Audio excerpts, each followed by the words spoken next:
caps. Nice. That's right. I like impact. Impact is pretty nice. I do kind of like those. I Those.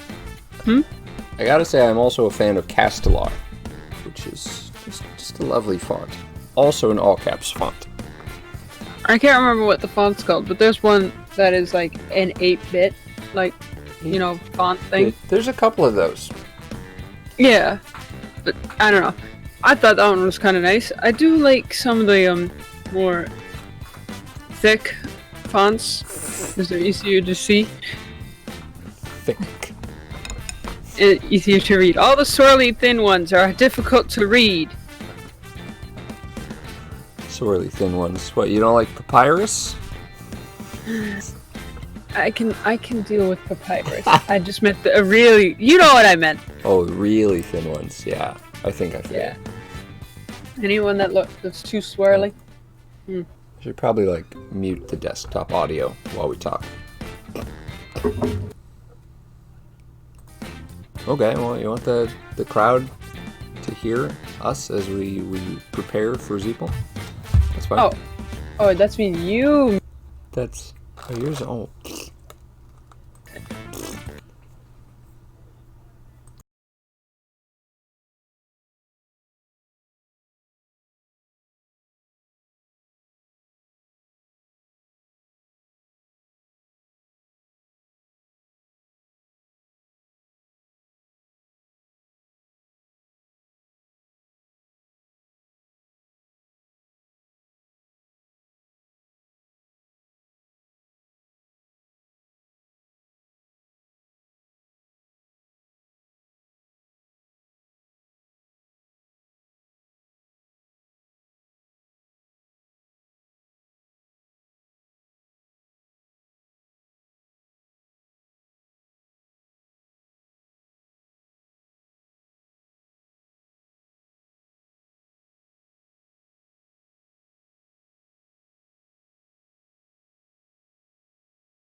1, go.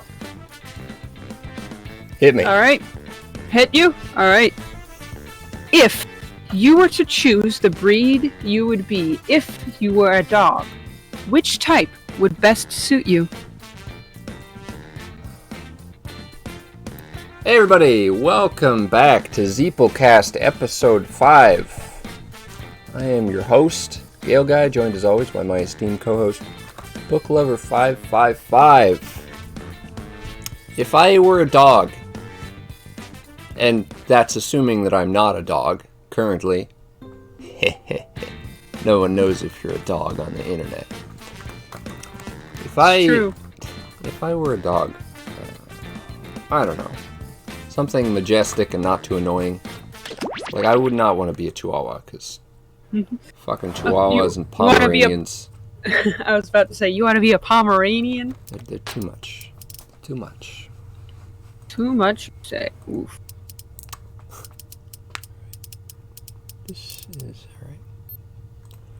alright. If you just, if you could talk for a second. Talk for a second. I have to figure out, well, just talk with me. I have to figure out the, I have to configure the audio volume, because no one tells me whether my audio is good or not.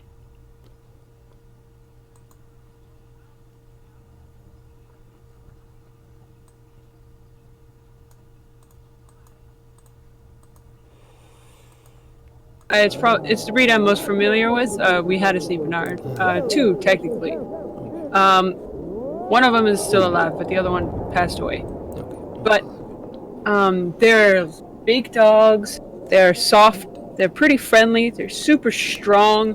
They're kind of a winter dog, so they're fluffy. Oh, winter dogs. Yep, they're mountain dogs. That's dogs. like Saint Bernards are rescue dogs as well. They're often used for rescuing and mountaineering and all that. That's the people they send up to rescue, like skiers and stuff. Oh, I guess I have to enter. Yeah, so I really like it. You ever been pulled around on a sleigh by a dog? It's very fun. No, I have not. Yeah, but Saint Bernards, super strong. They're friendly too. And they're soft, and when they're young, they're like really playful and kind of energetic. Yeah. They chill. That's most puppies. that's most puppies. And they're big puppies too. They'll knock you down pretty easily. Then what was it? I was gonna say something and I completely forgot. Yeah, but as they get older, they kind of chill, and they totally don't mind. Just, you can use them as a pillow. They're pretty chill about it. Just lay your head on them and watch some TV. I know, I can speak from experience. Just saying. That's neat. Alright, you ready? I am ready. I will, kind of. Are you ready to put the code in? Yes, I'm ready to put the code in. You may notice, I am already in. Yes, and you've hidden the room code. I have. There you go. Wickbow. Wickbow. Alright, that'll do. Yeah, my eyes. There we go. Hang on. What kind of doggo would I be? Yes. It's a hard question. I mean, It is. firstly, because I don't think about it very often. Secondly, because it's just a hard question.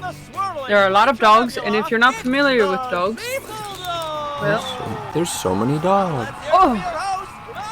we have a dog book, like a book of dog breeds and stuff. So I've kind of gone through that a bit. I could go get it. It's like, okay. Just saying. I could hear all the names, but it wouldn't make me more familiar. Yeah, they come with all bios and stuff, so it can be like, they're organized. If you're looking for a specific kind of dog, they're organized in a multitude of ways. I saw a thing. It was like a poster of dogs by nationality, their origins, and there were some good dog names there.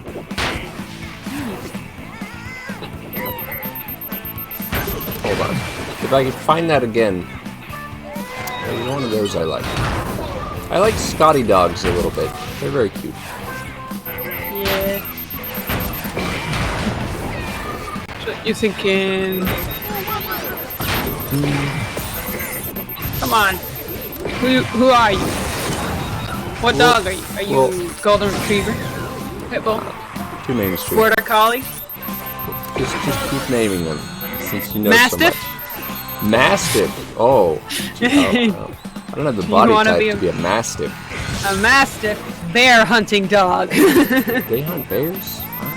Well, they're more primarily guard dogs, but they're used in places where there are bears because they need to be able to either fight and or scare away various bears. Various bears? I said various, but you know what? That works too. Oh, I getting really started with silliness today. I mean, that's a good thing, isn't it? I don't suppose it's too bad. That's what I thought. Bit of a weird start today. Anyway, we'll say Scotty dog. Whatever breed Scotty. that is. Are they just called Scotty dogs? Yeah, let me look up. They're the little fluffy ones. Not too tall.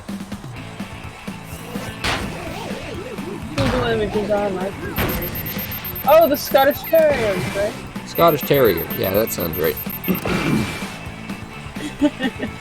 Oh, that's lovely. Dude, if we were a pair of dogs, you'd be the small dog, and I'd be the big one.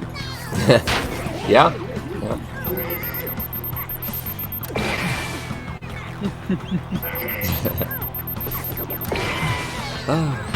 That's how it works, man. Yeah. We go on dog adventures. What adventures would dogs have?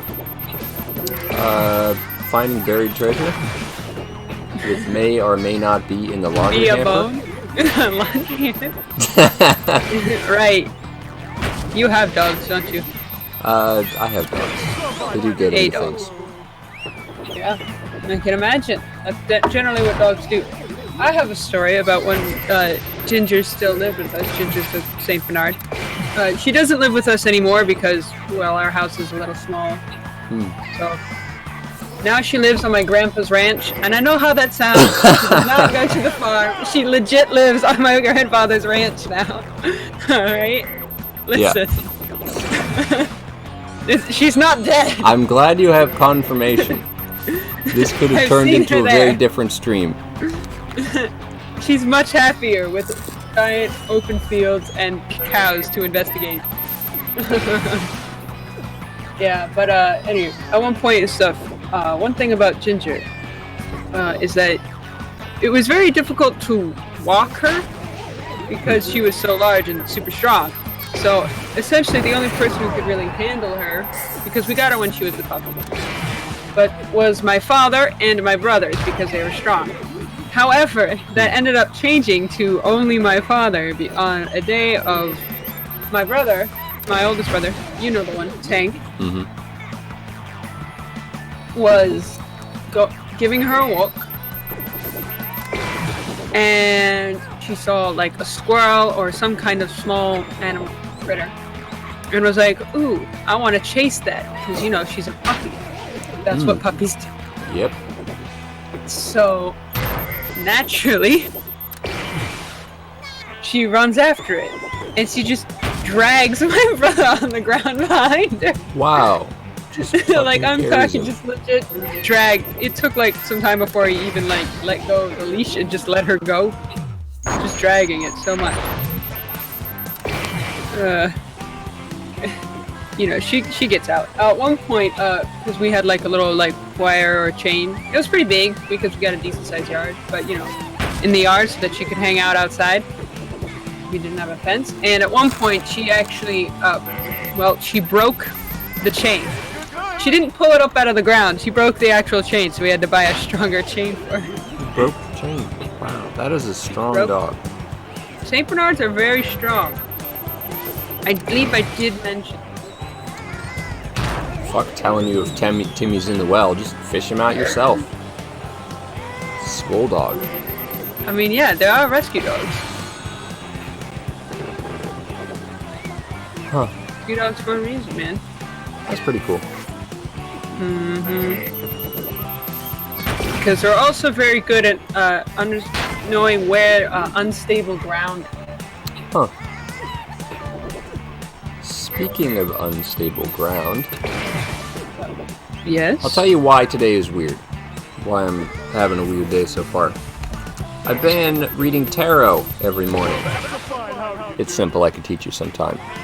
But my tarot reading was essentially the ground shifts under your feet. Be ready. And I thought, well, that's fucking spooky. Thanks a lot, universe. Earthquake. You live on the west coast, right? So. Yeah, but not like California in earthquake land. You're still around that area. We don't generally get earthquakes. It's more volcanoes. Oh yeah, I suppose. Volcanoes can cause earthquakes. Yes. It's a lovely and terrifying prospect, yeah. I'm in geology. Yeah. Is that your major, by the way? You like... No, it's just one of my classes, and I really like the class, so I pay attention. That's cool. Learn things. I learned lots of things. Hello, person in chat. People have such great names. This person's name is Delopton. Delopton? That's amazing. Delopton. Yeah. Delopton, I appreciate you. How's the sound over there, Delopton? I appreciate you, and I especially appreciate your choice of name. Okay, close enough. Well, it's very hard to get names right on the first try. Did you not pronounce it right? Please, walk us through it. Spell your name with the phonetic alphabet. Ooh, the phonetic alphabet. Now it's serious.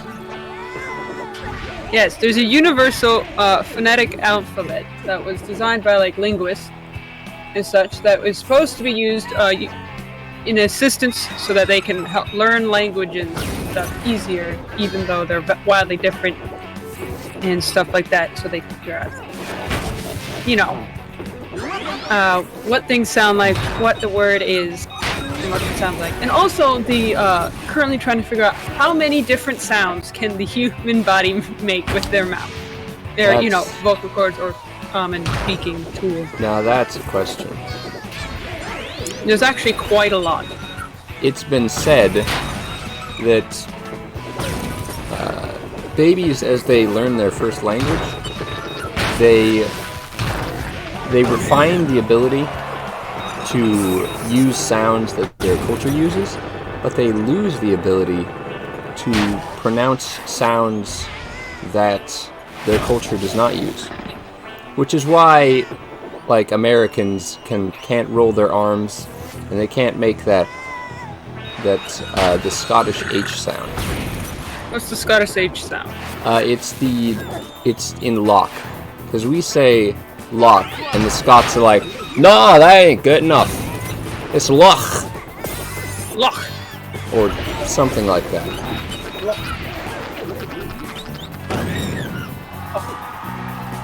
Yes. It's very interesting.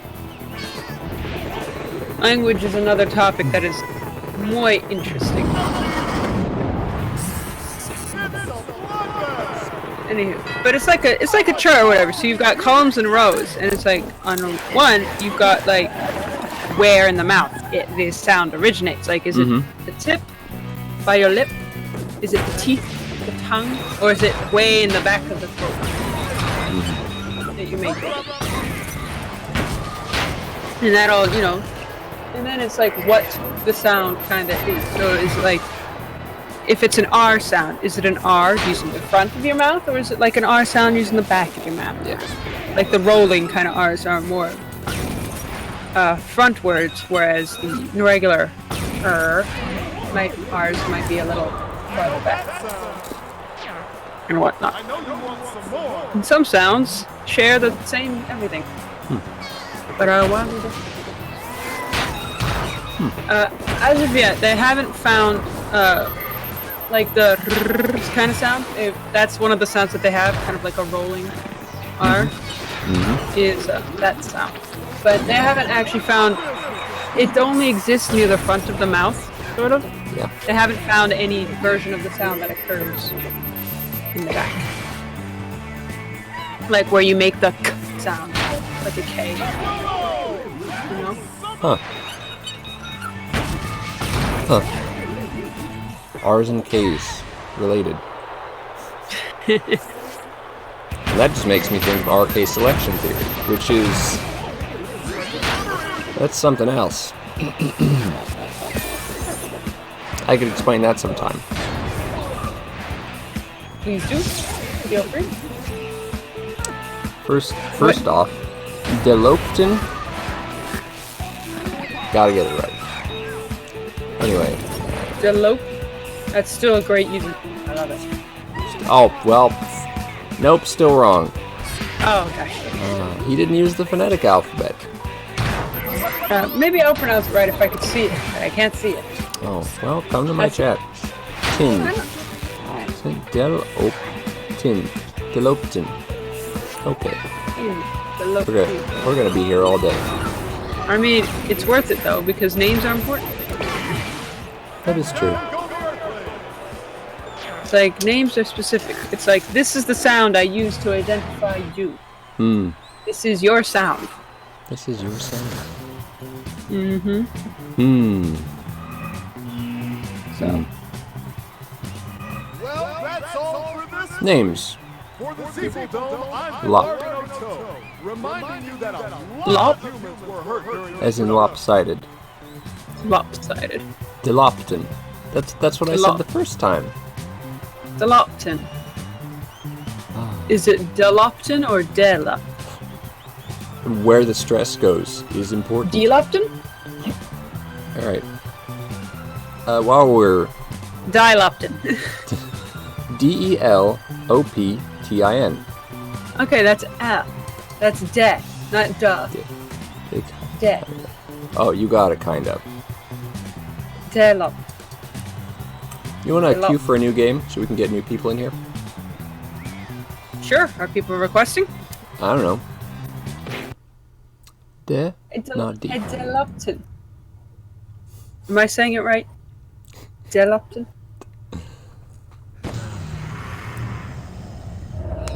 Oh, he's saying he's really good at Zeepledome. Heck yeah, man. I would love to earn more money. Oh, I'm thinking we should keep a win streak. Or a win counter. Like how many times we win Zeepledome. That'd be nice. Give us something to think about. Yes, I don't... keep track. I need to bring a notebook with me every stream from now on. Like, goodness gracious, this is frustrating. I have a Write notebook. anything down. I had the same idea. You'll have to keep... Gale Guy, you're last. Last to get in, Gale Guy. Oof. Look. That's how you... I wasn't watching when you put the thing on the screen. People with stream delay. There we go. Is it now you can see. Deloptin. It's almost like dolphin. Alright, let's see. Ready? And let's begin. Okay. Give me unless... second. Got it. Second. 1 Mississippi. 2 Mississippi. 3 Mississippi. That's much longer than 1 second. Just begin. Begin the match. Just begin? Okay. Alright, let's test your metal, Deloptin. From the swirling Bleacher Nebula, I really hope I'm saying that right. Now let's hear it for your host, Argon Otto! Alright. Salutations, all! Welcome humans to an evening of laughter and lacerations! Alright. I figured it out. I just wanted to look something up. if I'm going to talk about RK selection theory, but I mix You up need a which is chart? which, that would be very embarrassing for me, personally. I see. So let's not do that. Agreed. Let's not. Anyway, you want to know about it? While we have a minute? I do love learning things, so please. Feel RK free. selection theory it's an evolutionary biology thing. It's basically, it's a spectrum where you can fall on it depending on what your species believes about children. On the one side, we have R. You can think of that as rapid. And on R is bunnies. Bunnies produce many offspring, but they don't invest much in each individual child. And way on the other end of the spectrum, in K, is things like humans, which are just fucking useless forever. So they need huge amounts of parental investment, so you can't afford to have many of them.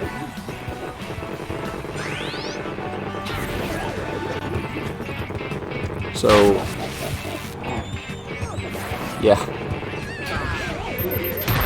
I feel you, Dilap. The delay is bad. Okay. Yeah, the delay is bad, but that's why we're not focused on winning here. It's all about having fun. It's all about Alright, so keep going. just K freeing is yourself around. Move your body Very- freely. K is few children, and R is lots of children. yes. So mice and rabbits tend to be R. General rodents. Lions will, for the obvious reasons, be on the other end. Okay. Anyway, you can also, this is probably a little controversial, you can also see this at work in humans, where, like I said, it's a spectrum. You can be a little bit in one direction or the other. Some people prioritize, well, you know, they really prioritize, they want the best for their kids. And some are like, you know, let the kids survive on their own merits. Yeah. Anyway, it's relatively simple. You know, Yeah. I guess there's not too much to talk about. It's theoretical, but at the same time, still pretty simple. What's something that's theoretical, but still pretty simple? Something theoretical that's still pretty simple.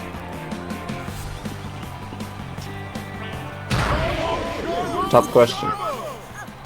Or, I don't know what qualifies as simple. Necessarily. Relatively simple. You could explain it in just a few sentences, like I just did. I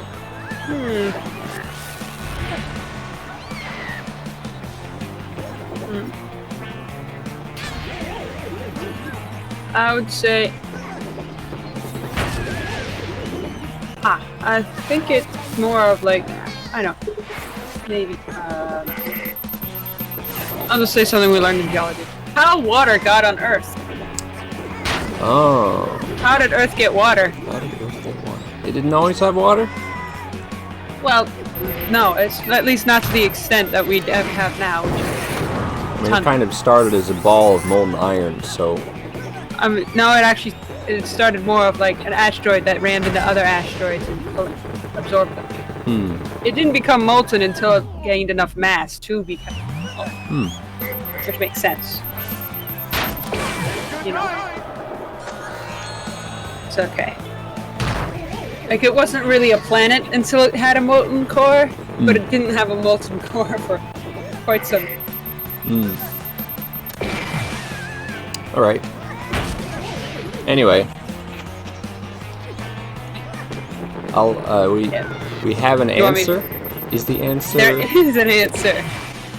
Well, you see, what they have discovered, well, via looking at recent meteorite and asteroid impacts, is that there is actually a minuscule amount of water on pretty much every meteorite or asteroid. Like, it's really small, so it's not really enough to do anything. However, during Earth's development, it was pelted by like hailstorms of meteorites and asteroids. That's one of the reasons why nothing could live here. Because it just consistently getting pelted. That means, and of course that's in addition to the small amounts of water that was already there when it started. And they've actually calculated based on like how much water on average there would be on like a meteorite or asteroid based on how large it is, that it being pelted by these things consistently for quite a long time would actually have enough water to fully compensate for the amount of water we have on today. And that's also why they believe that there's because of the discovery of water on Mars and whatnot. Yeah. Yeah, that's also because, more than likely, because of meteorites and asteroids and the formation of the planet. Which is pretty great. But kind of theoretical. That's cool. Asteroids. Well, if they're gonna destroy us one day, maybe it's fitting that they gave us the water we need to live. Heck yeah. Yes. Oh, I was gonna say something else here.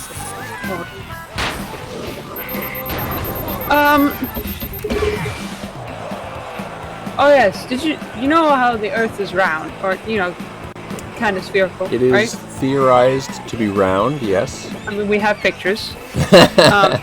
That's with the water. If you removed all of the water from the Earth, it's actually extremely lumpy, like a giant asteroid. So thank goodness for water covering up all them lumps, right? I mean, it's lumpy, but compared to how thick the Earth is, it's not that lumpy. I mean, the ocean's pretty deep and the mountains are pretty high. I mean, the ocean is a few miles deep, right? I think so. Some of its deepest points and stuff. I can't remember Mariana exactly. Trench, 7 miles. Yeah, that's really heckin' deep.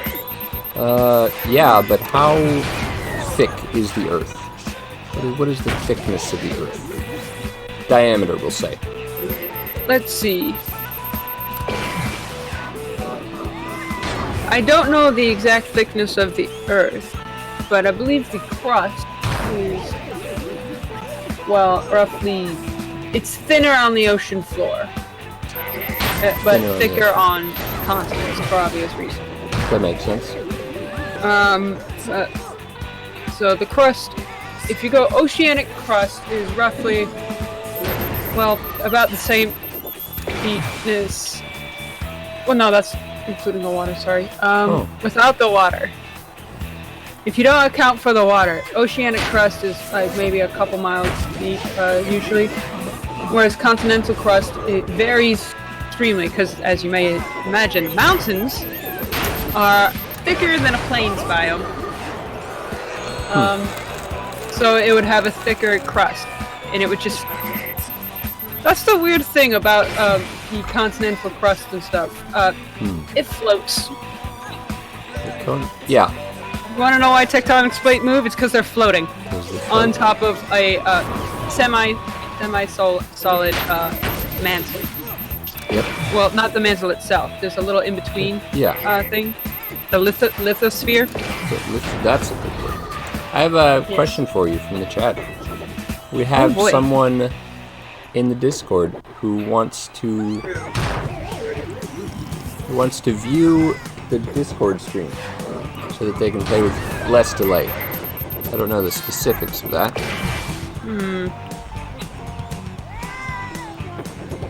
I mean, we would have if. Also, what would you think about our first podcast guest? That's a silly question. It is kind of a silly Getting question. silly right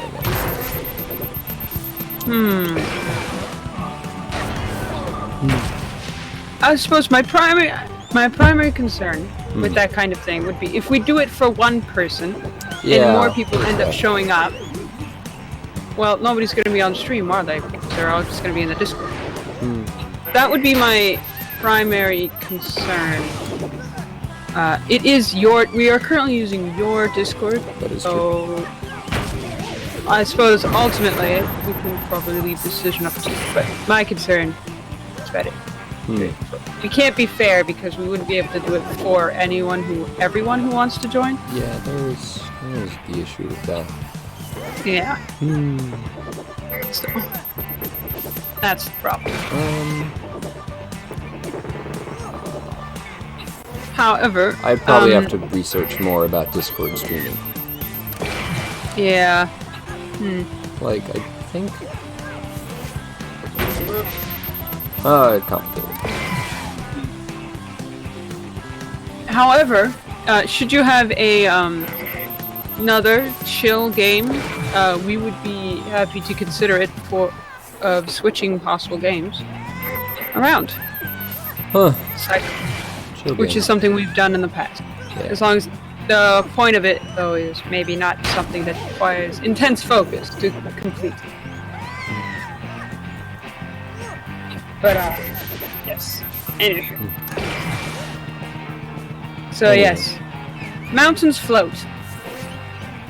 It's weird that these giant tons of rock just float on top of other rock that is neither solid or liquid. Speaking of floating, you know, Yes? if you died in lava, you would not sink. Because lava Nope. is heavier than you are. Lava is You would just be on top Kind of of it, until you eventually incinerate. evaporated and stuff.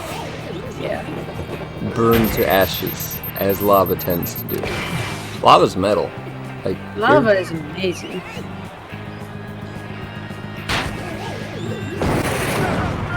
Lava is pretty darn cool. And there are different types of lava as well. Lava from Hawaii, usually pretty felsic, whereas other lavas are more mafic. Specifically, I would have to say probably Can you say those words again? felsic and mafic. Falsic and mafic. It's like the how much silicone and whatnot is in the lava. Because there are two primary elements in the earth. Well, I say elements, minerals in all rocks on Earth. Like there are two primary. There are several other ones, but there are two primary minerals, which are silicone and quartz. Those are the two most common minerals on the planet. They're literally everywhere. Quartz and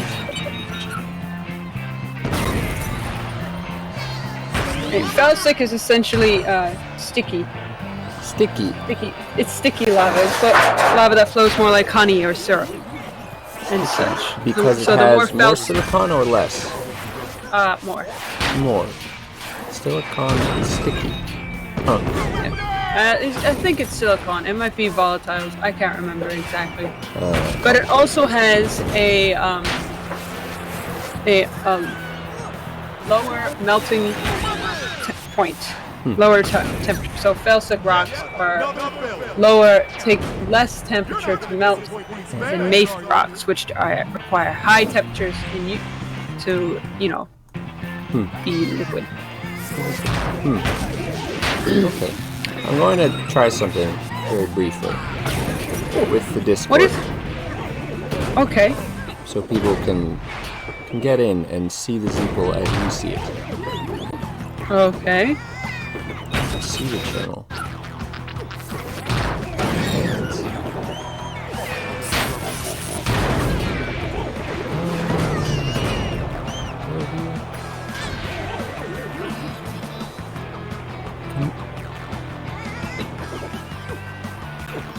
Okay. I have did a thing What did you do? What do? I've made it so that you can connect to the pros channel, but not speak. So they could hypothetically see the Discord sharing, if I've done it right. So they can play Zeeplecast in real time. I see. Pardon the noise. Pardon me. Thank you. Okay.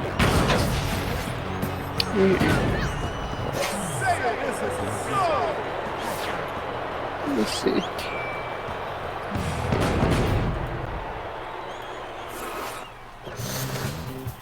Nope. We all died. Oof. Let's see who did best, though. Okay, let's see. Let's see who did best. Prove that in space we can hear you scream. Ha. I win on the death front. I didn't do anything.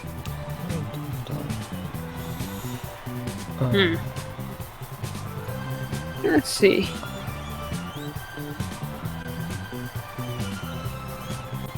Well, this is a good question. If you could have any view in the world visible from your bed, what would it be? Visible from your bed.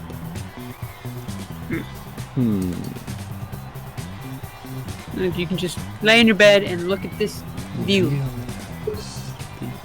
Okay. All for your entire viewing pleasure.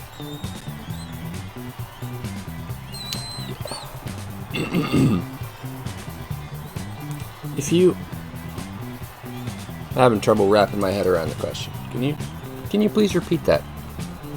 If you could have any view in the world visible from your bed, what would it be? Any view in the world visible from your... You know, like, do you want the Chicago city skyline? Oh, okay. What's... Or like the Anywhere Himalayan you mountains? can place a bed. What the view... Or just visible from your bed. What view would you want? Hypothetically, I don't think anything else has to change. You can just see this view from your bed. Perfect. Huh? That's... my brain.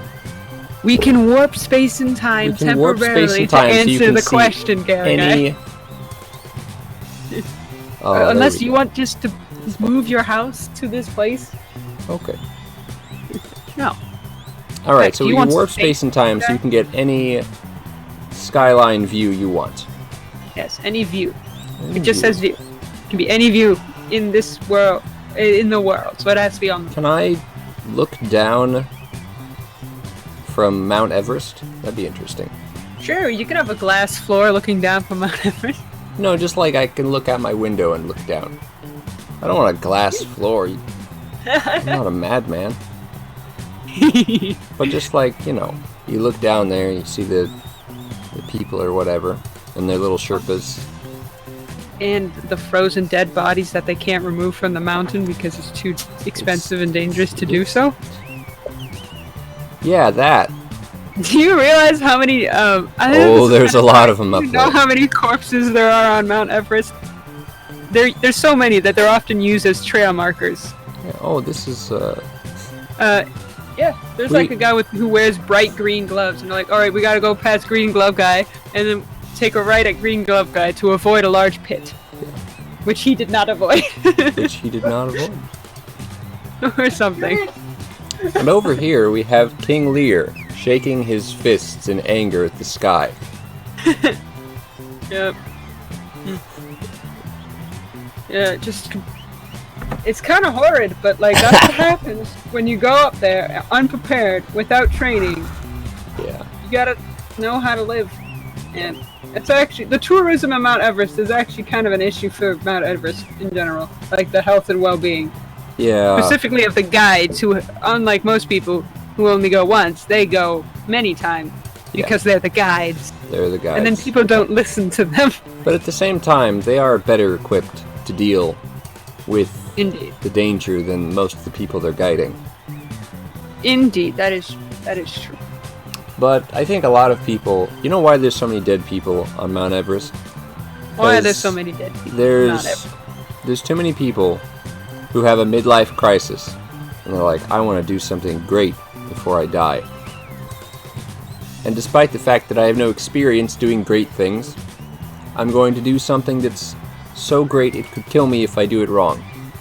And that's why they're dead, because they have no experience with the kind of greatness required to climb Mount Everest. Mm-hmm. Feels bad, man. Like, if you want to do something great, just run an ultra marathon, man. Ooh. Like, sure, you could still theoretically die by doing it, but you're less likely to die running an ultra marathon than you are climbing Mount Everest. What's an ultra marathon? A marathon is 24 miles. 27. 26.2, sorry. 26.2. Sorry, brother, who's run marathons before me. 26.2. An ultra marathon is like anything that's greater than that. So you got like 50 mile, or in the case of my own father, 100 miles. Running 100 miles with it in 24 hours. Wow. Yep.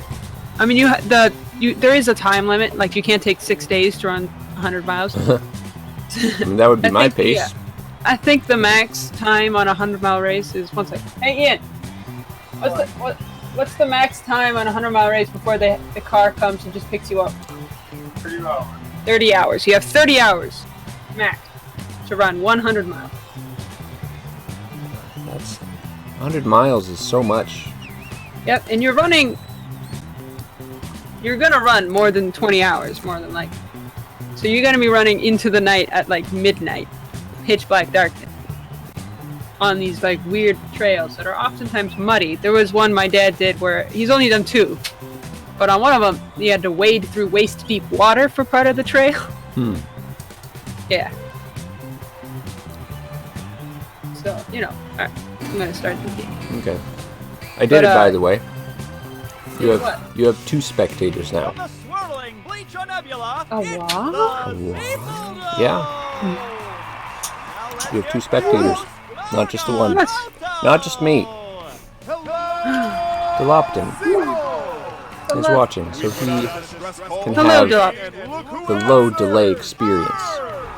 The low delay experience. Anyway, you never guessed my breakfast. I did not Would guess you like your to breakfast. continue? Is it pancake? It is not pancakes. Eggs and bacon. Nope. Toast. When you get 1 item correct, I will tell you what it is. Orange juice. No. Apple juice? No. Is there a beverage? Is there a beverage? There's not a beverage today. I thought about making coffee, but the time did not permit. I see. Well, maybe it did, but I could not scramble the jets in time. Scramble. Is it egg? Scramble? No, there was no egg. Bacon? Bacon is close, but not quite. Ham. Ham. Got it. Okay, is it a grilled ham and cheese? No. It is a sandwich format food. Sandwich format. Okay, sandwich. So it can't be like... Wait, did you say ham and cheese? I did. I said grilled ham and cheese. Not grilled. Is it a ham and cheese sandwich? Loosely. What kind of bread? What Wheat. platform? Wheat It's bread? Not necessarily bread. Sliced wheat bread. No. Oh, what kind of platform? Did you use... Oh, is it a tortilla? No. Okay. No, because then it wouldn't be a sandwich. It can't be a burrito. He said it's sandwich format. Burritos are not sandwich format. It's got to have 2 layers of some kind of bread product with the contents in between.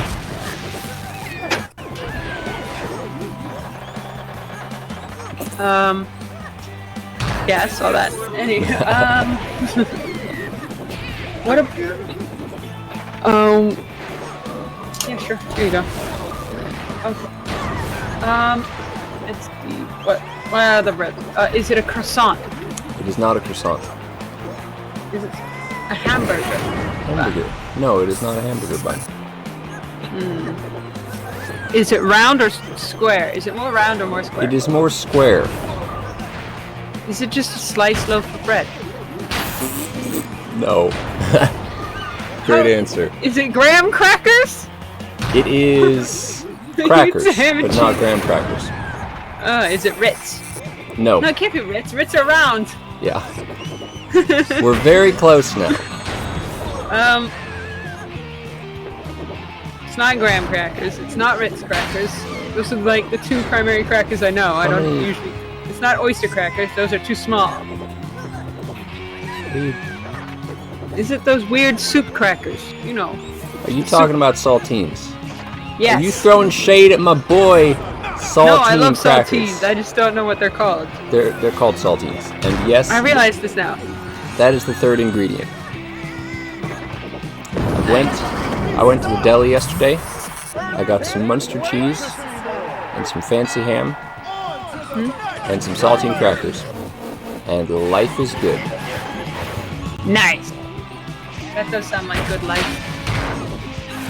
Good life. Hey, Gail, hit us with some good life advice. Good life advice. You're gonna have to eat so much food to live. Like, over the course of 50 years, the number of meals you will have to eat is staggering. I'll do the quick math for you, but it's in the thousands. So please, for everyone's sake, choose food that is both nutritious and tolerable. It's a tall ask, but I believe in you. And if you can, try not to be super picky about it. If you can. Yeah. Like, you can have your preferences, but listen, just, you're gonna want some variety in your life. You don't want to eat mac and cheese forever. Not that I like mac and cheese, I actually don't like it, and I never have. Really, it's never been a favorite food of mine.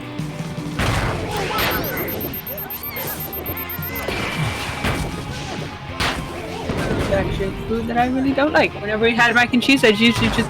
Whenever we had mac and cheese and hot dogs as children, I'd just pick out all the hot dogs, eat that, and leave most of the mac and cheese there alone. It's funny, I'm the opposite way. In the combination, mac and cheese and hot dogs, I don't like hot dogs that much. I find the mac and cheese more rewarding. I feel like hot dogs are like a food that you eat when you're a small child and not any other time. Because it's cheap and children have poor standards as long as it is protein rich. That's why kids, they heckin' love chicken nuggets. I don't care what it is. They love chicken nuggets because it has fat and it has protein, and that's like half of what you need to live as a human being. And it's not a vegetable. And it's not a vegetable.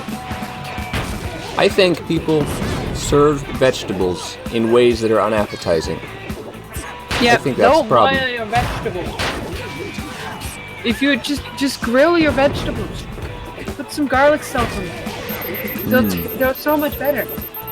Garlic salt? You don't... Sounds interesting. Well, or some kind of seasoning. Garlic salt is the preferred seasoning in my household. You want something tasty yummier? Put some garlic salt on it. Grilled things especially seem to taste. And you put salt on vegetables normally anyway, so if you put some garlic salt and it's like a slightly different variation of salt. That's nice. Variation food. Yeah. So, what is your, besides garlic salt, what is your favorite food that is a variation of another food? Condiments included. Favorite food that is a variation of another food. I really like butterfly shrimp. And there are many different ways to cook shrimp. So that counts. Right? Yeah. That's how that it works? counts. Sure, why not? But like my pick is probably spicy mustard. Or like, I'm kind of a honey mustard person, but I think I'm more of a spicy mustard person. Yes. I like me some Dijon, you know. I'm not a mustard person. I It's okay. We can still get along. Hopefully. That's good. I'm gonna tell you something weird. You wanna know how? You know what a brat is? Brat. Yes. Sausage. Yes. Sausage. Better alternative to hot dog.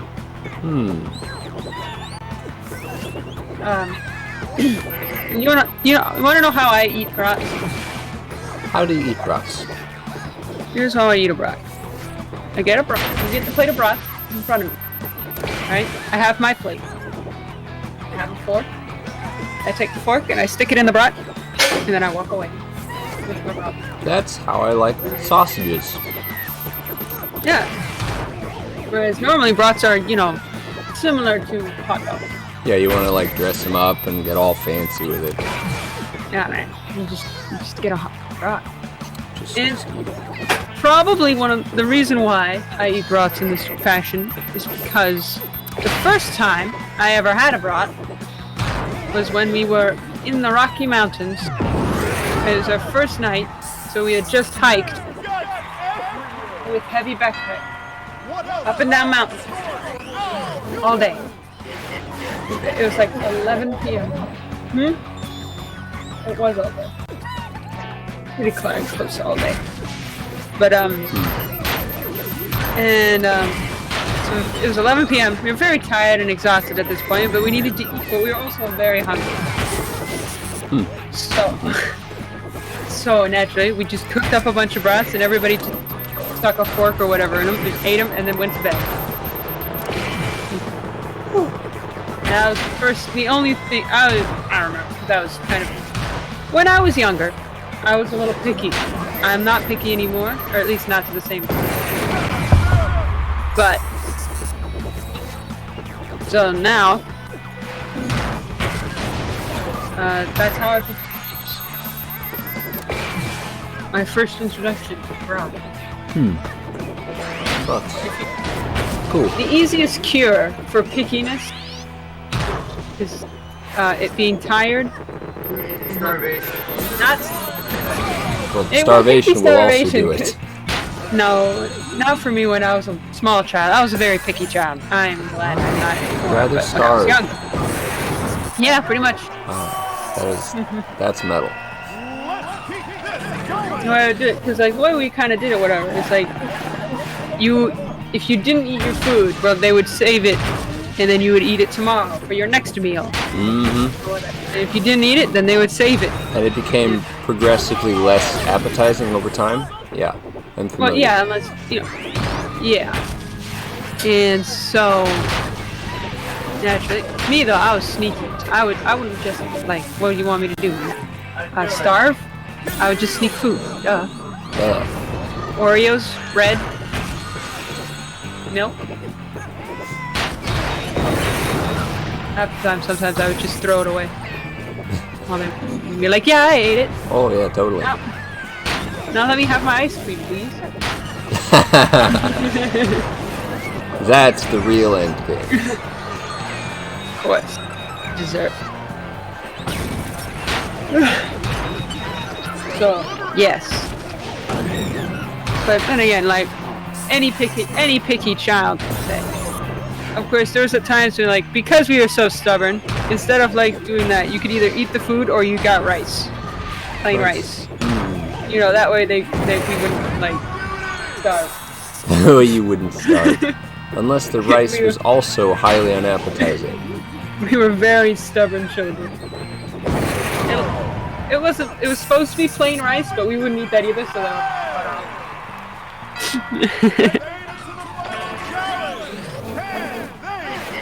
and I say we, it was mostly me. Picky child. Not anymore, though. Not anymore. I've learned. Traditionally, I was not very picky at all. I wasn't picky about anything, which is why I read a lot of trash when I was younger. Read a lot of trash. Read a lot of trash.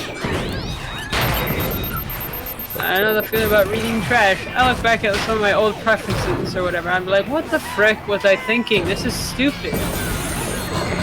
This is terrible. Why would I read this?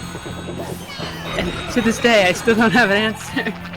To this day. Well, I'm like, I can't even read this now. It's that bad. that's part of wisdom. Understanding what the hell is wrong with you. That's why it's kind of just for the best to just move on from middle school as quickly as possible. It doesn't matter what you're doing in middle school, you'll regret it. Well, doesn't matter. It could be anything. You'll regret it. I wrote a book in high school. Did you? I did. And it was terrible, and I was so proud of it. I would like to read the book. You'd like to read that? I want to read the book. What's it about? It's, Is it an original or is it based on it is not a fanfic, if that's what you're getting at. That is what I was getting at, yes. It's not a fan. It's an original story with some heavy. Look, mind you, where's the influences on its sleeve? And what is it? What are its influences? Probably a fair amount of Harry Potter in there. It's a lot like, it has similarities to the Hunger Games, but I wrote it before I read the Hunger Games, and maybe even before it came out.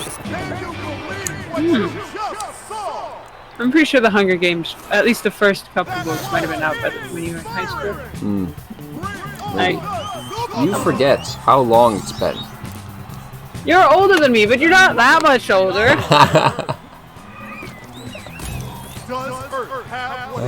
Right! Not super old. Mark one down, we succeeded. Oh, heck. Well, I don't have a pen. here I go, marking her down. Heck yeah. What Tell day me is- about this book. What day is today? Tuesday the 3rd. Yes. It's December already.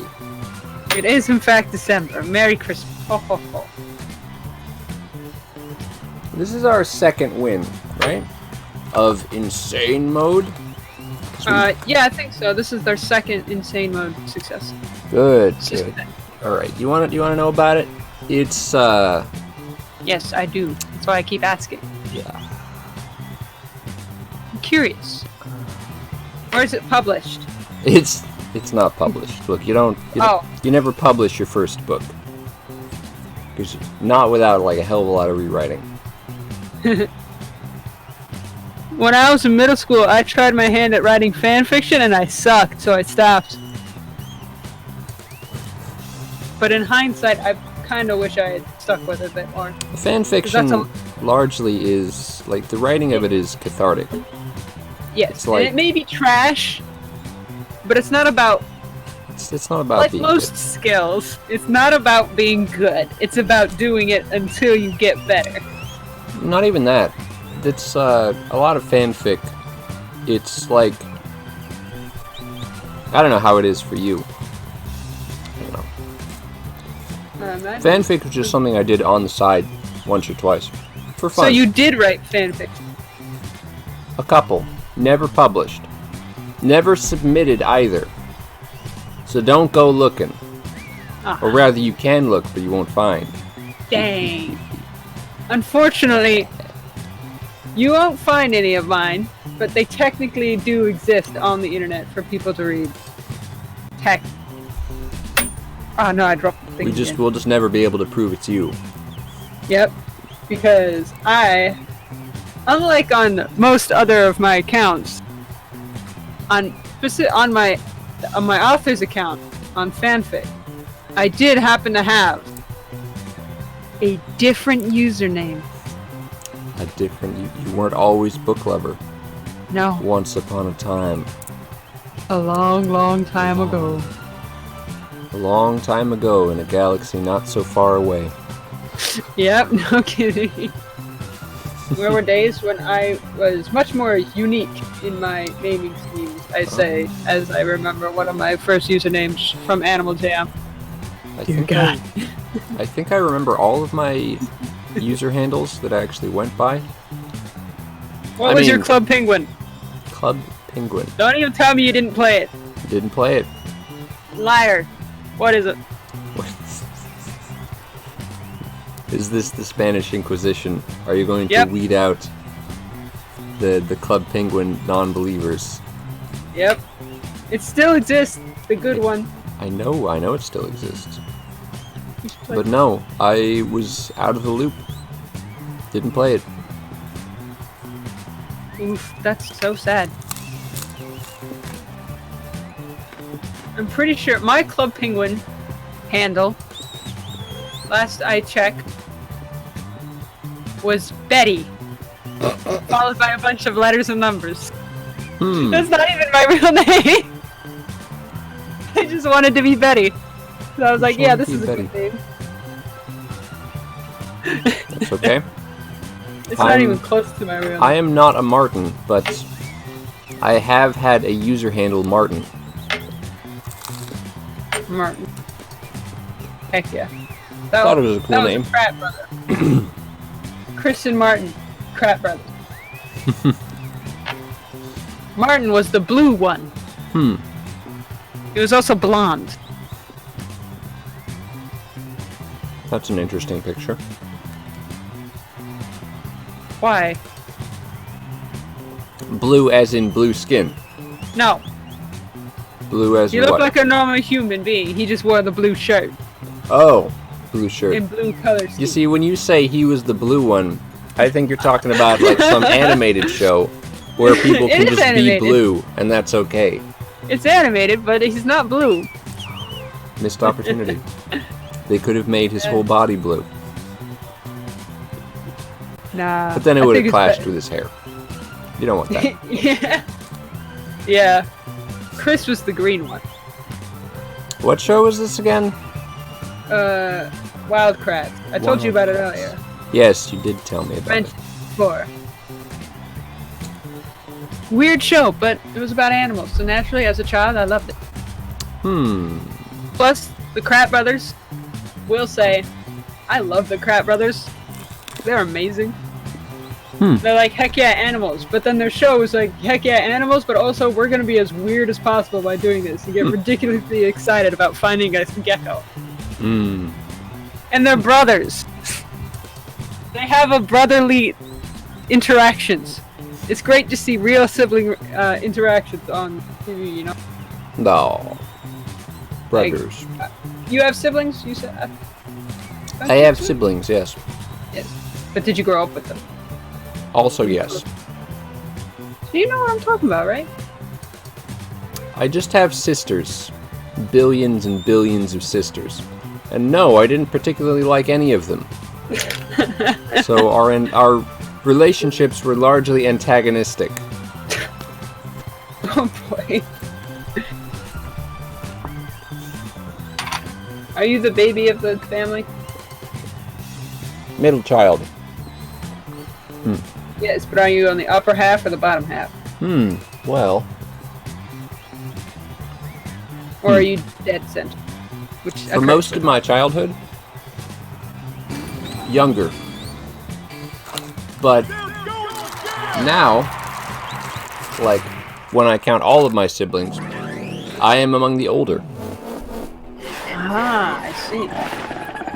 I am also among the older. But also, yeah, middle child. Just, I'm on the... Because we got an even number, so I'm on the upper half. Older. Even number. I have 5 siblings, remember? 5 of them. Yes.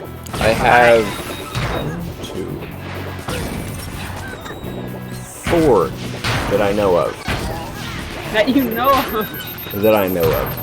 That you It's know. complicated. I things can get weird. Things can get weird. Get true. I mean, technically, I would say, technically, I have Yeah, 5 siblings. But also, we happen to live really close because my mom is a twin, and we live really close to her twin sister. So a lot of my childhood was actually spent with my cousins as well. And in total, there were 12 of us. Cousins. We would all do.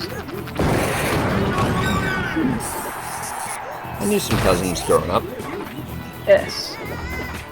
Did you ever have a 12-person live TTT Nerf battle? No, sadly. Nerf? I never got to really experience Nerf back at the time when it would be best to as a kid. It's a small tragedy. Indeed. Also, no pop guns. You know how much I wanted the pop cap guns? But no, they were... I don't remember the rationale, but I don't know, they were like dangerous. Or maybe the parents just knew that they'd be loud and annoying as hell. Yeah, they just didn't want to invite that into their lives. I didn't get a lot of toys because that's exactly what my dad thought. He's admitted it. There were some things that we wanted, but he didn't buy because he knew.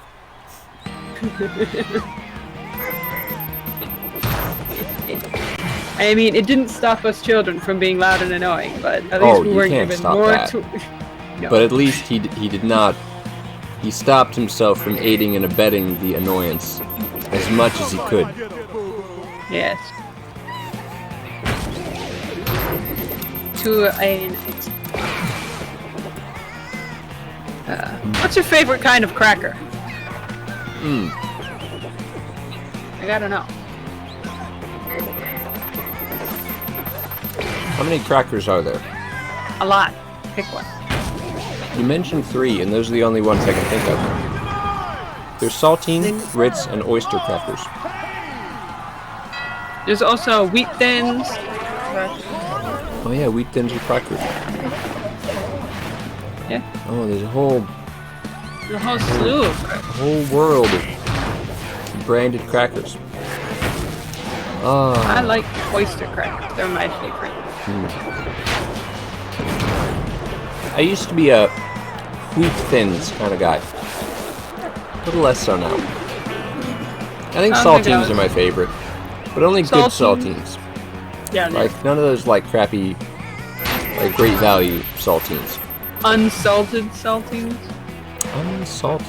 I think these are salted. Yeah. You can see the salt on them. Unsalted saltines aren't worth anything.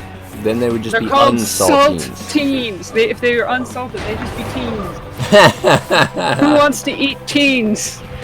I mean... Listen, I know we're into casual cannibalism, but listen. It's taking it too far. Unsalted saltines? I would never.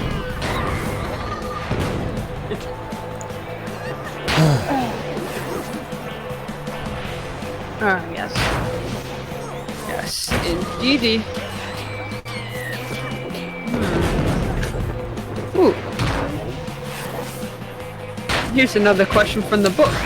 Okay, hit me. If you were to have bells ring out loud automatically for all to hear every time you did a certain thing, what would you want that thing to be?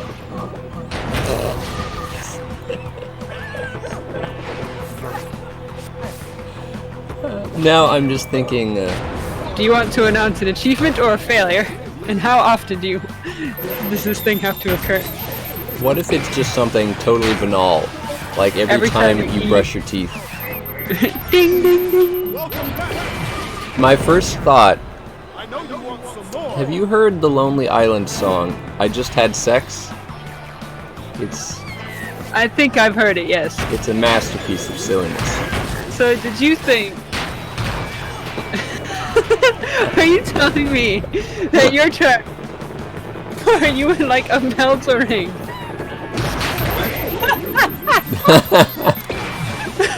Every time? That'd be terrible. That'd be genuinely terrible. I don't think I'd be able to exist properly. How? I mean, granted, Is the bell localized, or is it like everyone in the world just hears a bell and doesn't understand why? I think we would know which one is funnier. And the best part is it'd be a global mystery, so people would try to figure it out. The thing is, if it were me, I would never hear the bell ring. If that were the case. You say that now. I do say that, yes.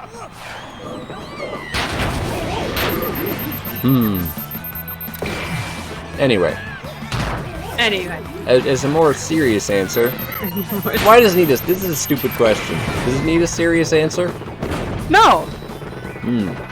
I didn't read the intro, to you, but in the thing, it does say that there are weird questions, weird answers. There are also serious questions. I'm trying to skip any that would be too personal, I suppose. Too personal. You know, essentially, if it's something that I might not want to broadcast to the entirety of the internet, probably won't do it. Yeah. Okay, that's probably a good call. I'm also avoiding political ones. Oh, yeah. Well, unless they're funny political ones. Unless they're funny. That we can have a laugh at. And as always, Oh, that's the trouble about political things. Sometimes you think it's funny ha-has, but it's like, oh, the future of our civilization. And that's the biggest downer of all, isn't it? Kappa.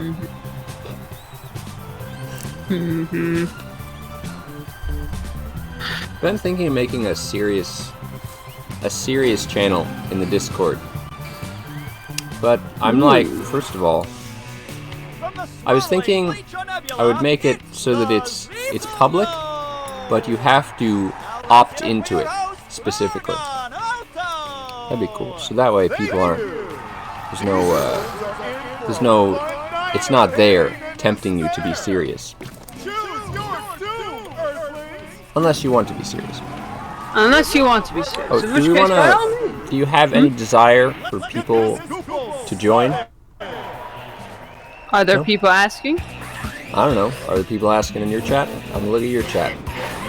Nope, no one is asking. Okay, well, three-man crew will do it. Not a single thing has happened in my chat. Not a single thing. Wow. That's fine. That's fine. We're good. You haven't been a streamer until you've done an entire stream with nothing in the chat. Nobody watched. I think I'm a streamer then. So am I. My first stream, when I streamed at 1 in the morning, I only went for an hour, but it was a quiet hour. A quiet, contemplative hour. Yeah, except the contemplation was, why am I doing this to myself? Why is my life so ridiculous? Yes. It happens that I ask myself that a lot. Yeah, I mean, if you're gonna ask yourself some question repeatedly, at least it's an interesting one. At least it's a question we can learn something from. Yep, whether it be things you want to learn or not want to learn, doesn't matter. Whether you want to learn them or not. You know what they say, in sterquilinus invenitur. Yes. More Latin for you. I think I've probably explained this one before.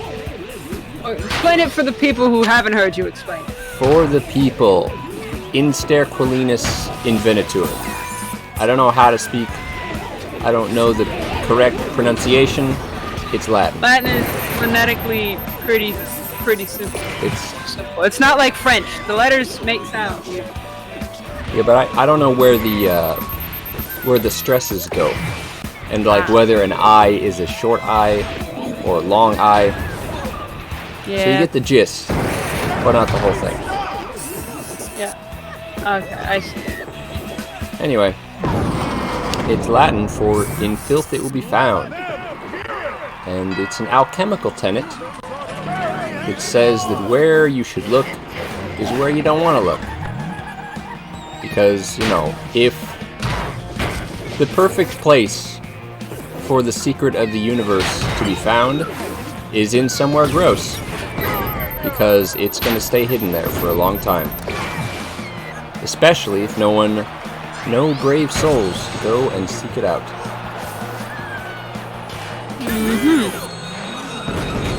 Yep, it's like that. It's similar to like the phrase like, the thing you are looking for lies behind what you fear most. That's basically the idea, yeah. It's like, that's a phrase for like, you know, you're never gonna find what it is you're searching for if you don't face your fears. Right, you gotta stop being afraid. You know, fear is the mind killer. Indeed. I mean, it also helps you stay alive, but yes, mine. Yeah, that's it. A little bit of column A. Common sense is very important, but it does have roots in fear. Let's see. Oh, everyone is dead. Okay. I will attempt to save you. Get saved. Heck yeah. I've been saved by our Lord and Savior.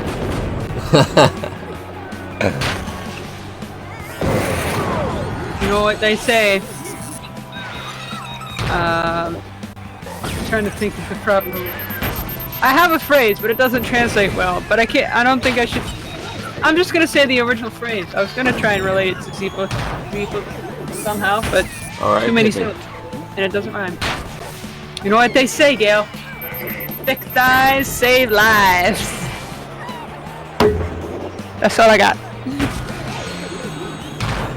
There's definitely some context. Yep. There's some context. Yeah. I mean, thick thighs are great, though. You can fit more things on your lap. Okay, why though? Why though? What's the rationale? I need to know. I was just saying, they've got bigger laps. You can fit more kittens, dogs, significant others. They're soft. Perfect. Lovely. That's called polyamory and goes to shit pretty much all the time.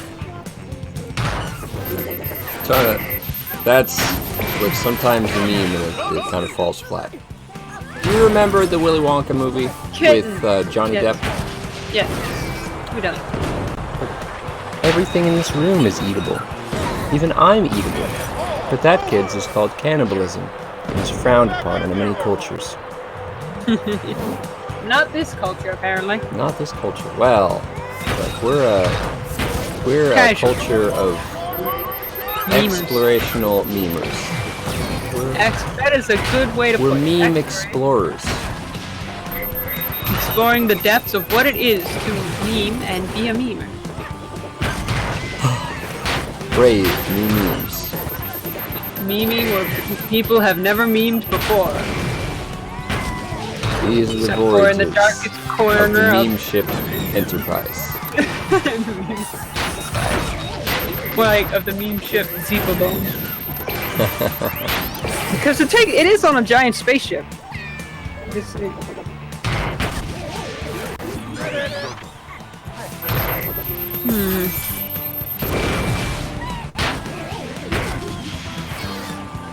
You know, I think Delopton was telling the truth. I think he's actually kind of good at Zeepledome. He's staying alive pretty well. Yes. Well, it's always nice to have pro players. Pros. Excellent. Heck yeah. If you had to name the worst song to wake up to in the morning, what would it be? That's how it's done. On to the next challenge. Snap pick? Snap pick. Rebecca Black, Friday. Friday, Friday, on Friday. I remember back in the oldie days, I found when you know everybody had any song that was mildly popular had a Minecraft parody. There was a Minecraft parody for Friday. Yep. Yeah. It was Diamond's song. I believe it. Yep. There's just a weird gradient of Minecraft parodies that exist. The first ones were like good, then it got super cringy for the most part, except for the occasional good one. And now we're back to good ones. Except for the ones that are purposely cringy, like Take On Me one, which is Mine Diamonds.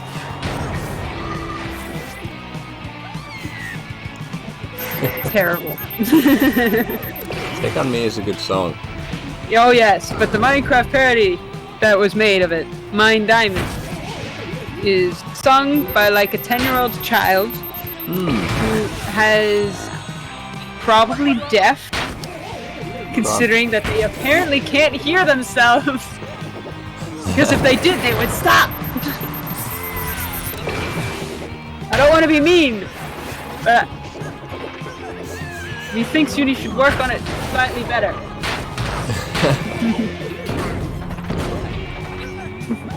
If you don't believe me, search it up. Actually don't, you'll regret it. I believe you. Someone shared a video that sounds that I've seen that is equally painful as how Mine Diamonds sounds. So you have heard Mine. I think I've heard it. I don't seek it out. No one seeks it out. I wonder, you know what I bet? I bet there's a remix of Mine Diamonds Most that definitely. is actually good. Probably. Because that's what Would people not do. be. Oh, Would not be surprised. were you, speaking of remixes,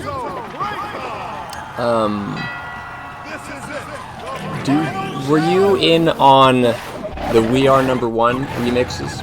We are number one, and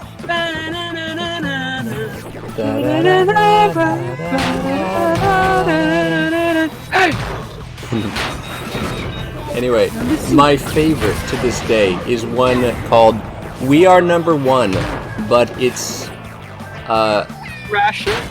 We Are Number One, but it's a soulful piano solo. I think I've seen some. No, I don't think I've seen that exact one, but I have seen other ones where it's We Are Number One, but it's like In Loving Memory of Stefan. Yeah. And it's like, and they renamed it like You Were Number One. Oh, that's I know. very wholesome. We all love Stefan. We all love Stefan. Did you ever watch Lazy Town? Lazy Town. Nope. Ah, that's important. You haven't watched any of the good stuff, have you?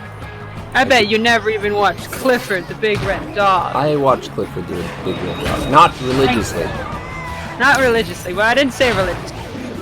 The thing is, I've forgotten most of the things I've watched, simply because the fog of time has shrouded them in favor of other things. In That favor and, you know, your brain changes as you get older and you remember things differently. Oh, speaking of things that you understand differently, I watched The Chronicles of Riddick, like, Riddick. yesterday or the day before, which is a great Okay. movie. It was a great movie when it came out and when I watched it, and then to this day it's still a good movie. Yeah, Feels good, man. feels good when you watch your things that you liked as a child and they're still good even through adult lenses. I can see it's like kind of, it's got some sci-fi, it's kind of hammy, but I don't see that as necessarily a bad thing.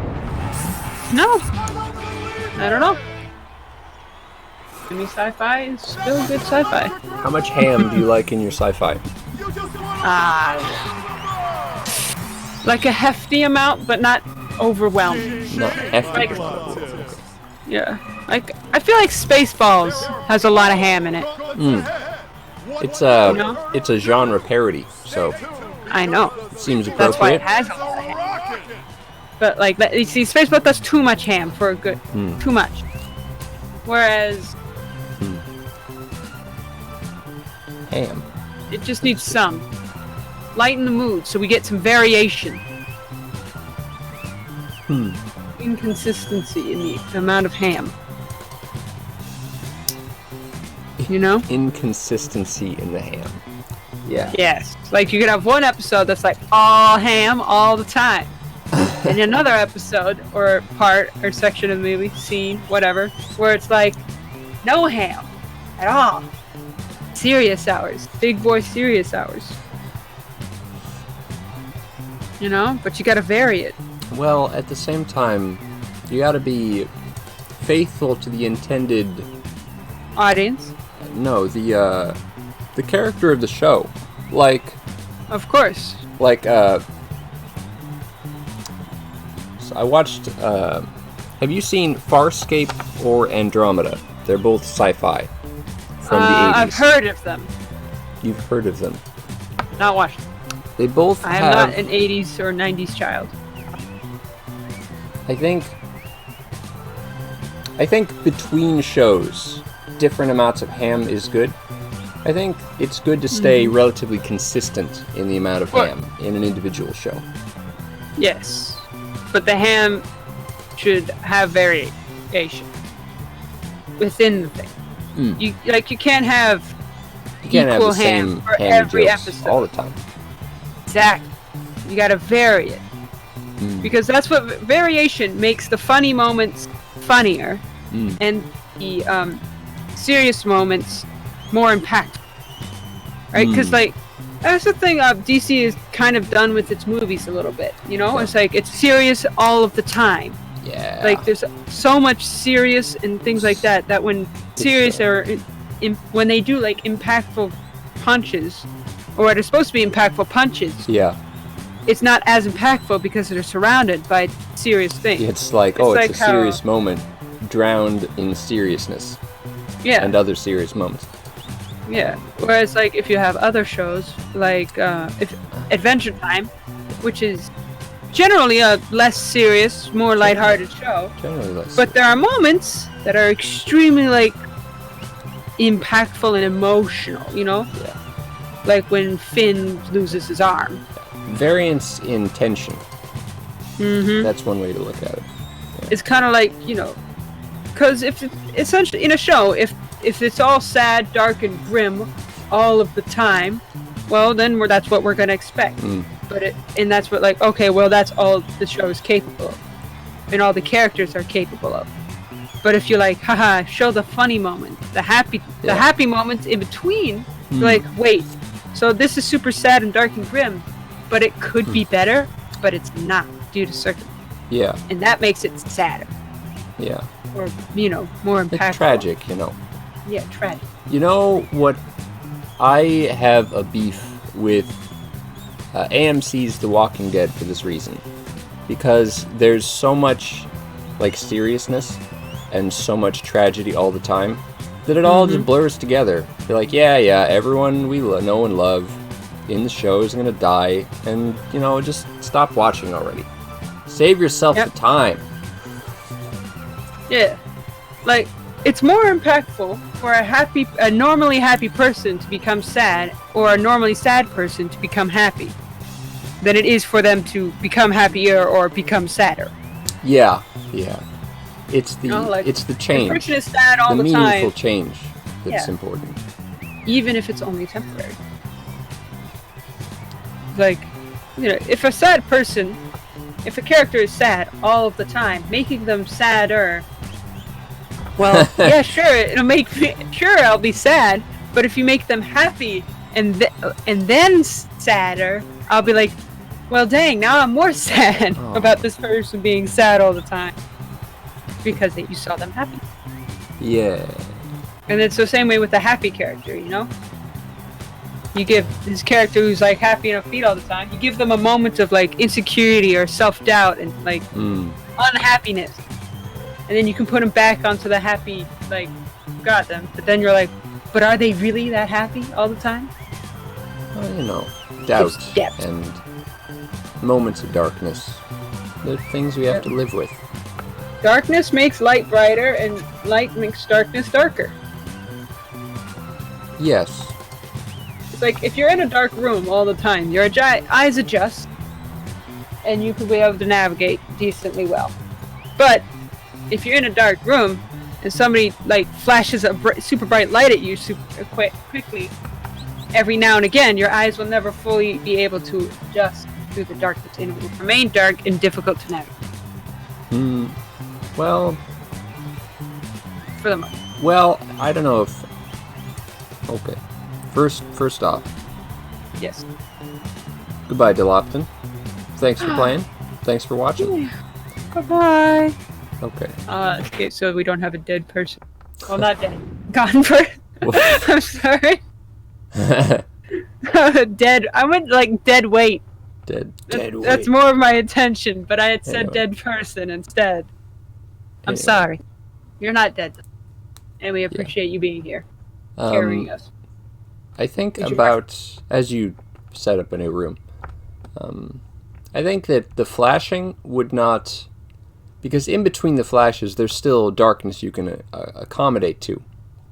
Assuming you're not like damaging your eyes with the brightness. But I think like if one half the room is well lit and like the other half is very dark, as long as you have the brightness in your eye, it prevents you from seeing into the darkness well. You actually have two kinds of like you have a different setup for dark vision than you do for light vision. And you can only prioritize one at once. Yep. Indeed. But yeah.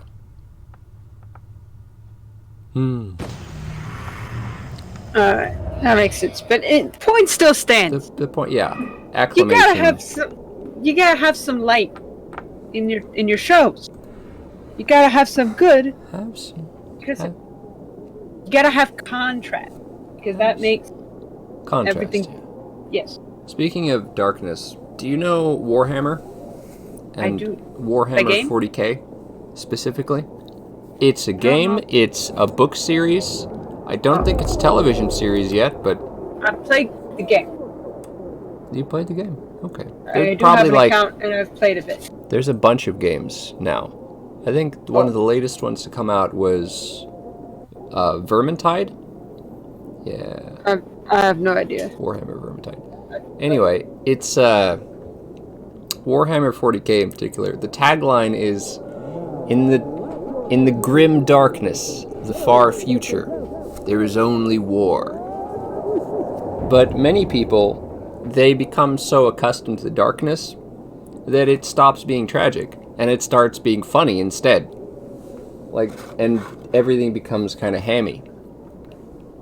And it's theorized that maybe that was the point. Maybe they meant to do that.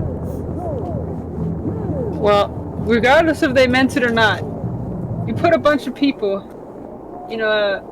in real life, you put a bunch of people in a terrible situation, they're probably still gonna, at some point or another, they're gonna end up laughing. Yeah, eventually. Like, you find things to laugh about. Like,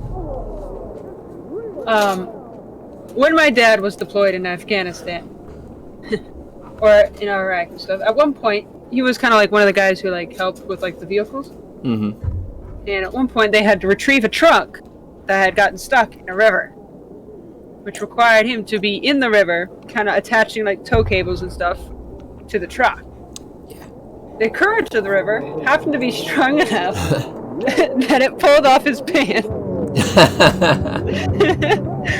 We got pictures of it. He took pictures and stuff. So there's a picture of my dad standing on top of like the truck or whatever, holding up his pants in his long underwear. He's like, "Hey!" So you got it. It doesn't matter where you put it. As human beings, we don't exist without humor and stuff. That's literally, it's one of a common coping mechanism for difficult situations is humor and laughing, stuff like that.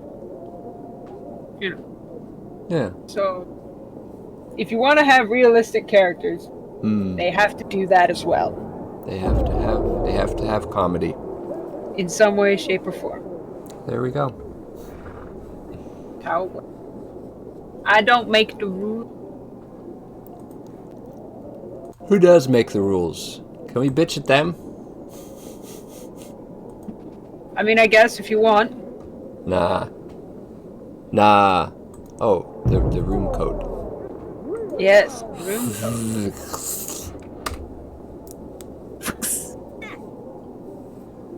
Neat. Look, we're both warm colors. That's nice. Yeah. Yellow and orange. Out of all of the warm colors, I'd have to say my favorite warm color would have to be yellow. I like yellow. You like yellow. From How many pink, warm colors are there? a lot. Is it just... That's like, Is it... shades of red, orange, some shades of magenta, and burgundy. Shades of red and orange. I like red. And yellow. Red, orange, and yellow. Red is good. I like red. Whereas cool colors are like blue, greens, and purple. Mm-hmm. Though some purples do, because purple is on the border of blue and red, some of them are cool and some of them... And green the same way.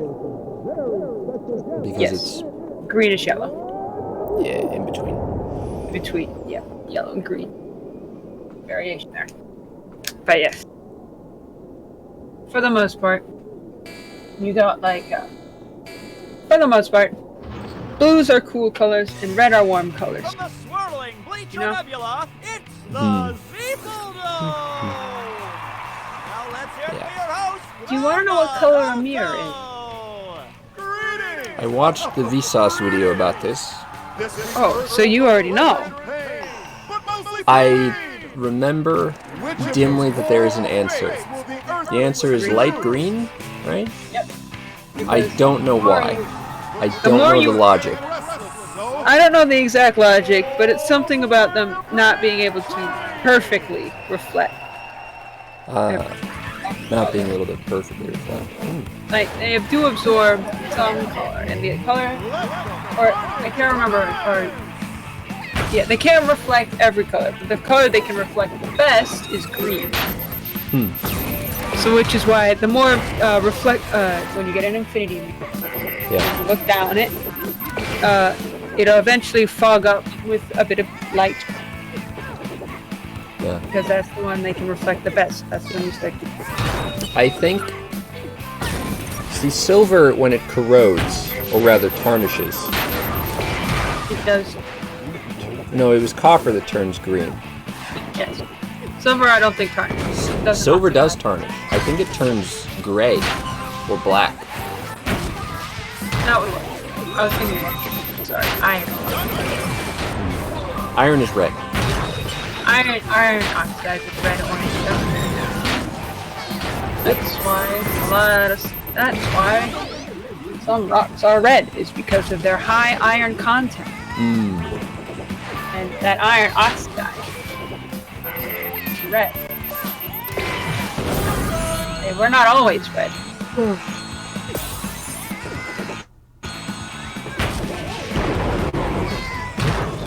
I understand.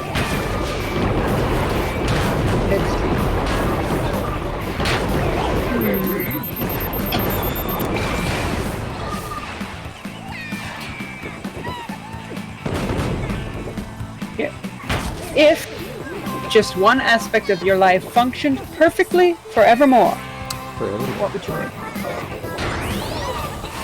How big is an aspect? How wide reaching is it? Like a section, like a part. Like you need a part. Health would be an aspect of your life. Perfect health forevermore. Or maybe job, school, That's... family, or friends. Might be an aspect of your life. That's a very complicated question. Or rather, the question is simple, the answer is complicated. Yes.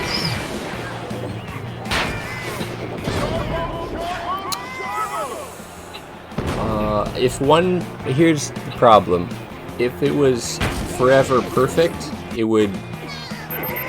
Then the other things that were not perfect would stand out more. So, do you choose not to answer? Nothing? Choose not to answer. If you choose not to decide, you still have made a choice. True.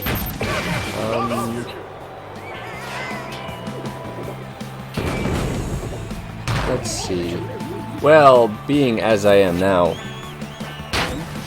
if my finances were always good, that would be nice. Good choice. I would, yes. Personally, I would choose health. I would like to be in perfect health as much as possible. Like, part of, like, relationships and stuff is kind of like the, they're not perfect, and that's kind of how they work. Yeah. You know, we support off of the other person's imperfections, and they do the same courtesy. You know, sort of. I don't know exactly how to put it, but I feel like they wouldn't work as well if they were perfect. Like, there's no real way to make it. But health, yeah, I wouldn't mind not getting sick or when I grow old, I won't have terrible illnesses and I can still function until I die. That'd be great. You just die one day. One day, you just die. Great Well, it's my time to grandma, go. she was just chugging along at 132 and then just fucking yeeted. Yeet. She just yeet-gabbed right on out of here. Yeet-gabbed right on out. Yeah, but finances is a good thing too, because, like, perfect finances doesn't mean rich. Yeah. It just means you don't have to worry about it. you don't. Yeah, no matter what, you don't have to worry, which is also a good choice. Like, if I didn't pick health, probably finance. Perfect health. Even if I were perchance to go homeless due to finances, I would not be sick. Which is kind of good. Yeah. Yeah. Heck yeah. Okay, let's see. Oh, do you see that sick trick shot? Totally accidental. I was looking at the book. I did not. I'm sorry. I'll hold the book up so I can still see the screen.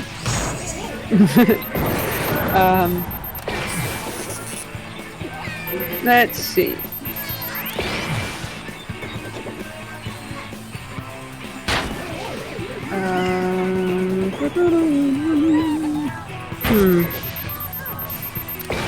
If you had to name the most dangerous thing you've ever done on purpose, what would it be?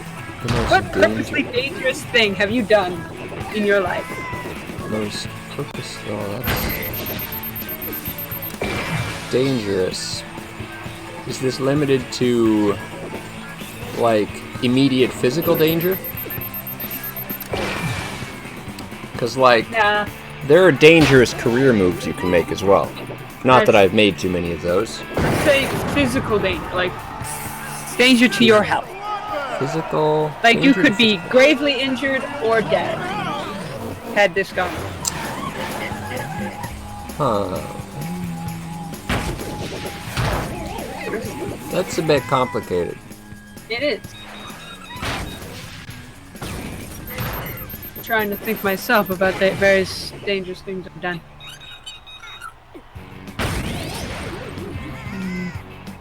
Danger.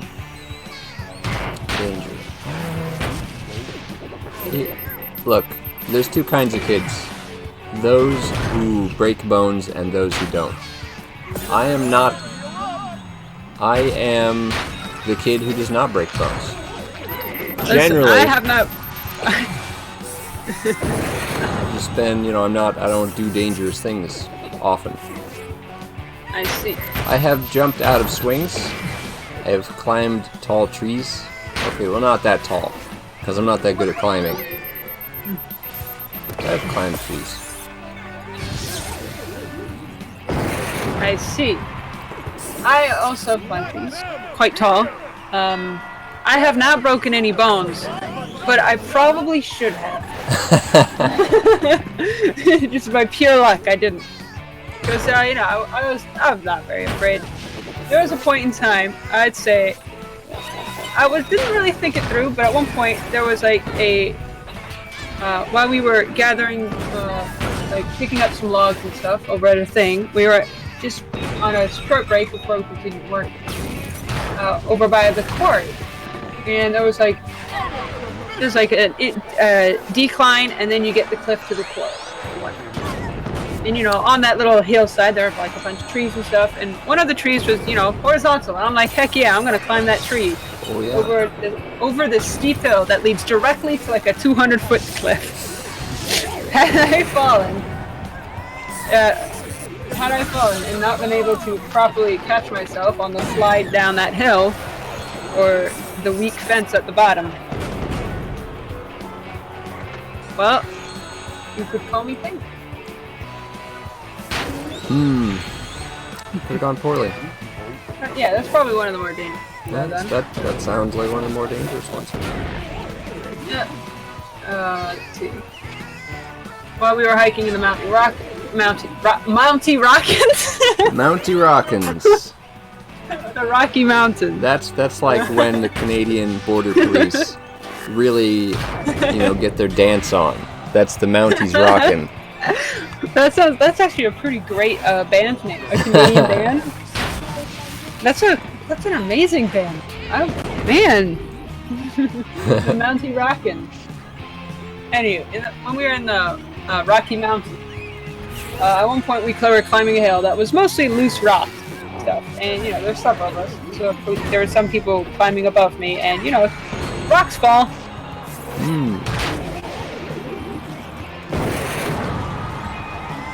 Several of them almost hit me, but we're good. We're good. We're still good. We're still good. There's one thing that, like, near my house, if I want to, like, walk somewhere, like, suppose to the local Target, I have to either cross a busy street, which I don't like to do, or I can cross the train tracks that go over that busy street. And there's like a little walkway made of like this sketchy metal plating, like that goes next to the tracks, so I don't have to walk on the tracks. But every time I walk on that path, I feel like I'm going to die, because the sketchy metal plating it's like perforated. It's styled in such a way that you can just see through it a quarter of the time. So you just see the cars there, and you feel your weight on it, and it's just like, oh, I'm gonna die here. Please make it stop. Yeah. I mean, I've crossed the highway before. Oof. There was no bridge to get over it. Went across. But fast food. Fast food. You wanted it. Wanted to get to that McDonald's. When you need it, you need it. Yeah, man. Of course, I was young, and it wasn't exactly the busiest highway or anything, so it was fine. Yeah. No adult supervision. Who needs adult supervision anyway? Me. That sounds like something for those filthy K-type parents. Heck yeah. Don't just let their children live or die on their own merits. Yeah. I like climbing trees. If there's a good tree to climb, I will climb it. I have climbed to the top of an oak tree before. Like, this is pretty good. It's not the biggest, but it's pretty good. I was maybe 30, 40 feet off the ground, maybe? I'm not entirely sure. Probably maybe close to 25. I don't know how tall that would be. Anyway, I was tall. I was high enough to the point where couldn't. So it wasn't a windy day, but the tree was still swaying. Oh. In the light breeze, just chilling out there, swaying back and forth like a foot or so each time. It was pretty nice. And then they called me down, and I'm like, oh. Oh, okay. Oh. Okay. I get it. I guess. I've not done too much climbing. First of all, because as a youngster, incredibly clumsy, like not coordinated at all. so I couldn't climb the trees even if I tried. But I was also very mildly afraid of heights. So I didn't actually get much climbing done for a confluence of factors. I see. I think I was a slightly more clumsy. On a scale of clumsiness to unclumsiness, I would say I was probably more of a clumsy child. It didn't stop me because I had no fear as a child, but I say no fear. I was afraid of things, just not important things that affected me. I'm not afraid of much, just, you know, just dying as a nobody, having accomplished nothing. But that's like the most basic adult fear, so I think we're doing okay. Yeah, that's a tier 1 on the fear list. Everybody has that fear. Tier 1. That's like that's the basic. That's like the Maslow's hierarchy of needs. That's the basic bitch stuff that you have to get out of the way before you can have better, more advanced fears. Yes. Real fear. There was a point in my life where I don't know if you've ever had a nightmare. I think you told me that you have. Yes, I have. I would not consider me having experienced any form of nightmare. At least that I remember. However, the closest thing that I did have occurred when I was a small child in a series of semi-repetitive dreams. Inspired. You ever seen The Mask? The Mask. It's been a long time. You know, with the green mask thing and the baby. Jim Carrey.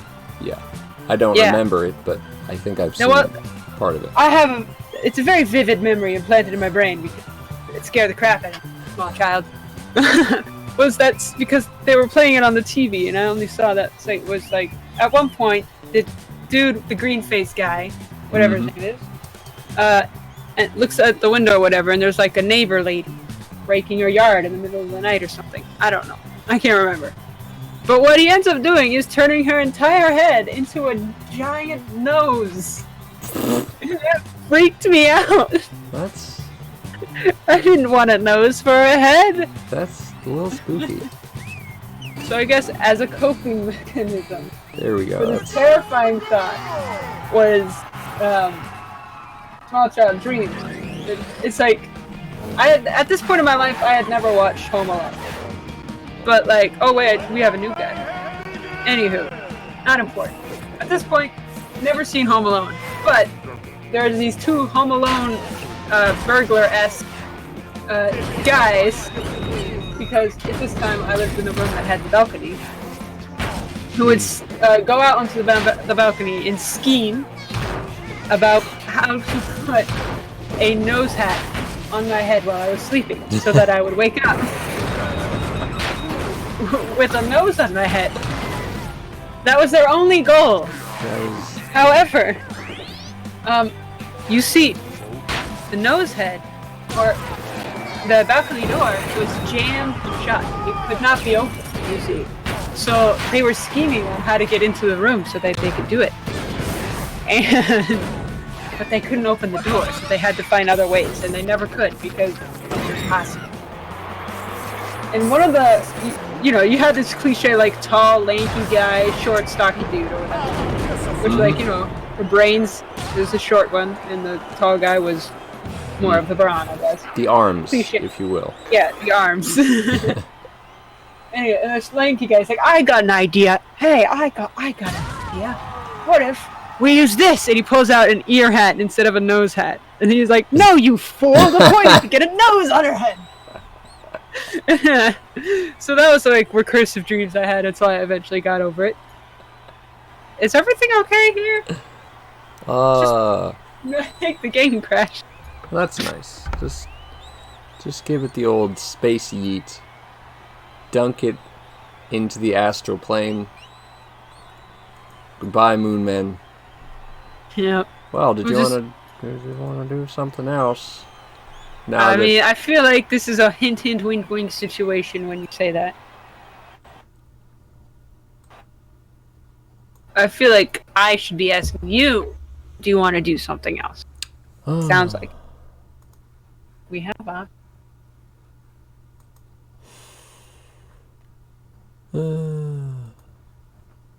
Yes. Close. Hello, darkness, bound. Welcome. Let's see if that. ADHD. Okay, now everything. Now is, I've got a chatter. Now everything has gone dark. So Yes, that's enjoy utter darkness, chat. Yeah, they also have utter darkness, so it's fine. That's because I exited out of because the game crashed. I had to close the window because the game crashed. Yep. Okay. So what are our What are our options? got most of the Jackbox party pack. That's true. We could just finish up with a game or two. You could. It's true. I mean, What was that game you were talking about? Sweater OK. I don't. Yeah, here I'll open that up and I'll see if it's multiplayer. Why not? And I don't know if it's free. Oh, that's the one. I don't know if. We're gonna need like a technical difficulty screen if this is gonna happen. Hold on. I can make one of those super quick. Hang on. I can do that.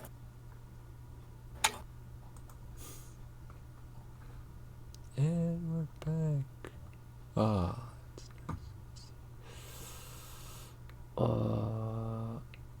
No. Nope. Okay.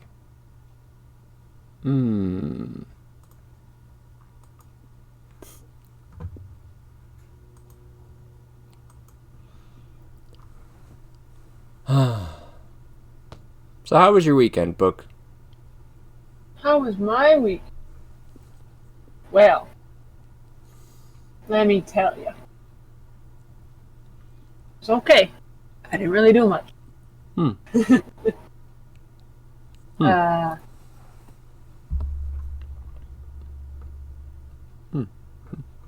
What about you? What did you do? How was my weekend? Well, I got an urge to play the StarCraft 2 campaign again. So I've been doing that. It's pretty good. If you're a fan of real-time strategy games, I gotta say it's pretty fun. But I'm not a fan of real-time strategy games. I prefer turn-based strategy games. I used to be take as long as I need to make my decisions because I'm bad at strategy. If you like turn-based strategy games, I would recommend the Heroes of Might and Magic series. I played the heck out of 3 and 4 when I were a younger lad, but I've moved away from like the slow-paced strategy games somewhat. All right. How goes it? How goes the progress? No, that's here. I've made a technical difficulty screen. I have to wait for the game to install because it's not actually on this computer. Huh. So that's what I figured I'd just make a tough. Okay, well, I guess since we're doing that, I guess I'll make a technical difficulty screen. As well. Yeah. Hey, it exists. I'm loading up the game. It's installed now. We go back to Comic Sans.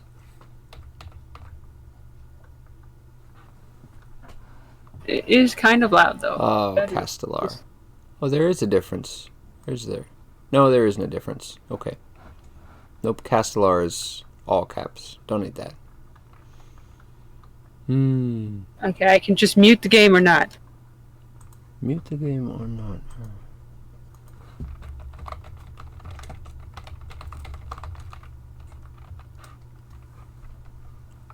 If I could get this. Oh, text transform.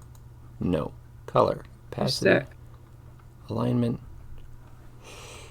Oh. Color. Background opacity. Alignment. Vertical alignment. It's not a multiplayer. I was wrong. There's no point. It's not multiplayer. Okay. So I suppose that is not enough. Ah, there we go. I've made a I wasn't technical difficulty splash. Heck yeah. I just need a GIF to go with it. I love GIFs. GIFs are pretty great. Okay. Okay, well, let's see. What else do we have? I have Tabletop Simulator, but you don't have. I do not have Tabletop Simulator. Alright, hang on. I know what I can do. I can just click here. This button. Let's see. What games do you have? I'm now browsing. What, do you want me to like browse my Steam library? I'm already browsing your. You're already.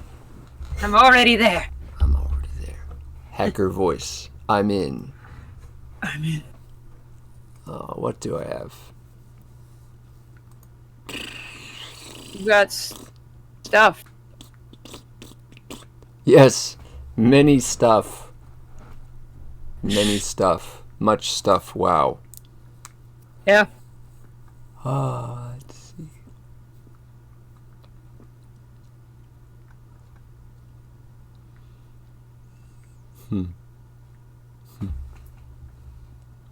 Well, that's a game I should buy. What? Which Rain one? World. I switched over to your wish list. Rain World. That's a fun one. Oh, Rain World. I haven't played it. Yeah. This is. Wait a second. I'm on your wish list now. Human Fall Flat is 60% off. It is. I have that game.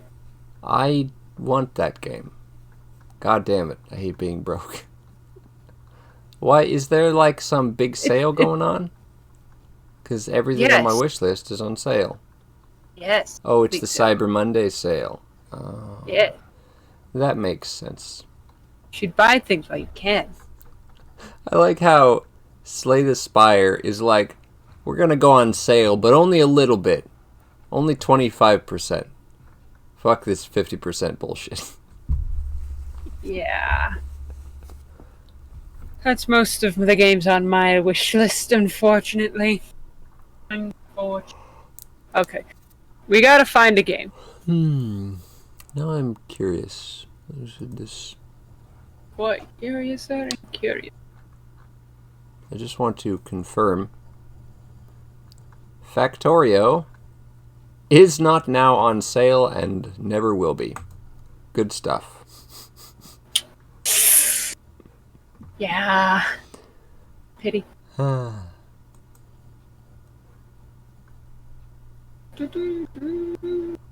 think Tabletop Simulator's on sale. I wouldn't know though. Because I already bought it. If you go to your thing, if you go to it in your library, you can hit store page, and then it will take you there. Alright, let's find out.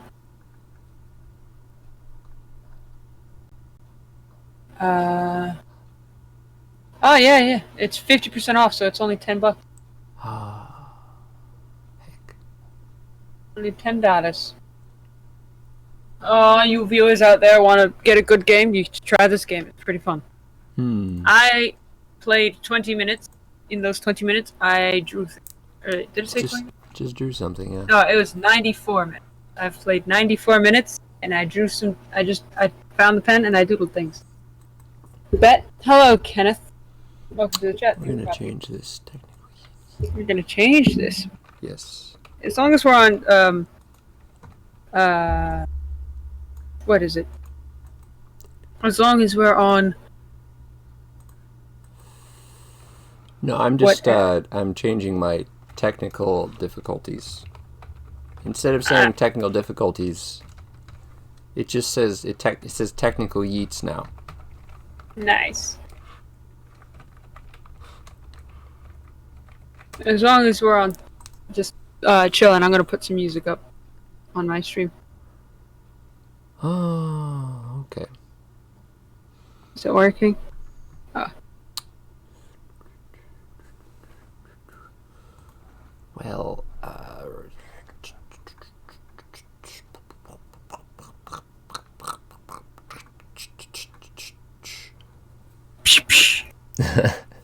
I've started to compile a short playlist that I've titled "Bit of Bopping Stream Tunes," and I would play it, except it only has 3 songs on it right now because I just started it.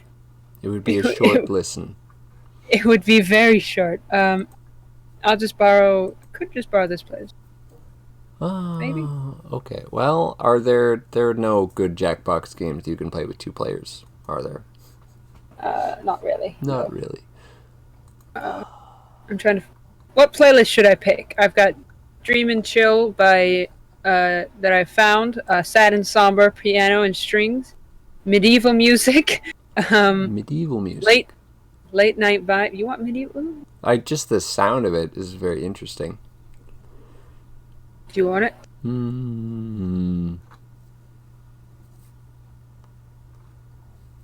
Irish dance.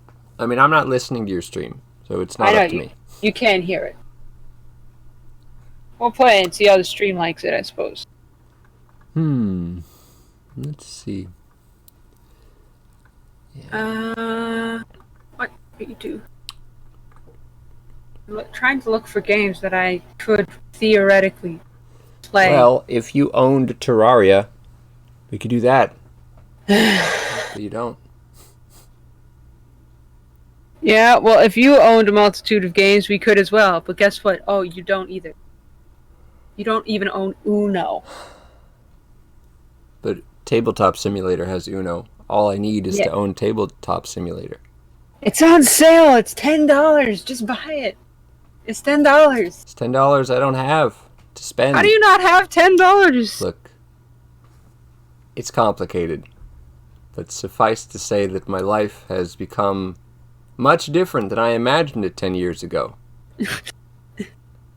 Mostly because I didn't bother to think 10 years ahead 10 years ago. Me neither. Me neither. That means when I'm your age is I have the same situation. Didn't bother. Yeah, I'm poking fun at your age. Did you get it? I'm getting tired. You're getting tired. Fair. Yeah. We need something casual. We could play Minecraft. We could. The OBS does not like Minecraft, or Minecraft doesn't like OBS, because it goes to 20 frames per second, which is not a good frame rate for a 30 or 60 frame game. That's so weird, though. That's so weird. I don't understand why it would do that. It's probably because the CPU, there isn't enough CPU to go around. Get some more CPU. Just download more CPU. Just download more CPU. Or just move it somewhere else, so it doesn't use as much CPU. Just get a second computer and use your second computer to record the screen on your first computer. I don't even know if you can do that, actually. Just plug 2 computers into the same monitor. That's the next level metagame. You use an adapter. Because, broke, use 2 monitors for 1 computer. Woke, use 2 computers for 1 monitor. Indeed. We have, I don't know, do you want to do some 3-legged gun? 3-legged gun? Yeah. I mean, we could do that. Well. But I also own guns. Yes. We could just play regular multiplayer. Well, no, because neither of us have a controller. Because you need a controller, because it's local co-op only. And the way it's designed, one person has to have the controller. And one person uses a keyboard or controller. Oh, yeah, for play 3-legged. You'll have to kill me before you take away my keyboard. I refuse. Refuse? Yeah. I haven't played with a controller in literal years. There are some games that would probably make an exception, but this is one.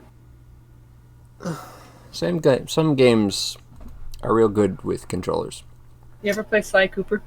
Sly Cooper? No, I did not. I've played Ratchet and Clank, but not Sly Cooper. You should have played Sly Cooper. Never had the chance. There's no excuse. Pirate it. Book. Pirate. You wouldn't be honestly suggesting piracy at this time of day in this part of the country, localized entirely between our live streams. And what if I am Bisquick? Excuse me? Bisquick. It's a brand of pancake mix. I needed something to say. We'll workshop it. If you are, then that's fine. You know, people need to understand that in a complex game state like the modern entertainment economy, you know, sometimes you gotta do what you gotta do. Gets confusing. I think piracy is probably entering like a new golden age, because like the first golden age was like before Netflix, and now as Netflix falls, piracy rises again. As streaming services go from go from like 1 to 2 to about 15, each of them with their equally expensive monthly rates. No, just no. No. Like being an anime fan is rough right now. Kiss Anime? Is that the pirate one? Sure. I know that people, like, when people recommend a service legit, they generally recommend Crunchyroll. Crunchyroll is also a good, legit service. Yeah, but they've been losing their library. Oh, that's for. Just like Netflix is losing their library.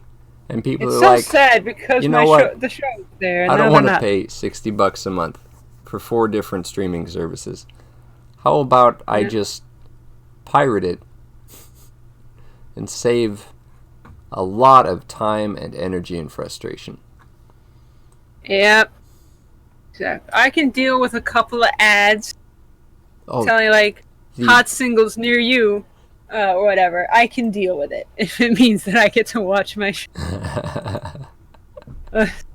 Speaking of ads, like that's why I don't watch anime on Crunchyroll.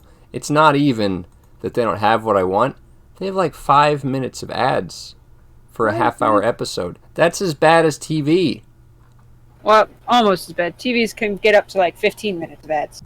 Yeah, it's terrible. And then there's YouTube, which everybody's like all uppity because they started doing 2 ads. Yeah. We're deciding. When it becomes intolerable, people will leave YouTube as well. You know, that's the invisible hand of the market, so they say. Mm-hmm. It's only invisible because people aren't opaque about what they actually believe. You could call it the quiet hand of the market. Just eats here, yoinks there. Oh. Eats here, yoinks here. Yep. Yote. It yodens. Yodens them. Yep. Yotens and yeetens. Yeet dab. Yeet dab. Yeet dab. My father's greatest creation. This is what creation. This is what you get when you introduce a 50-year-old to the concept of memes.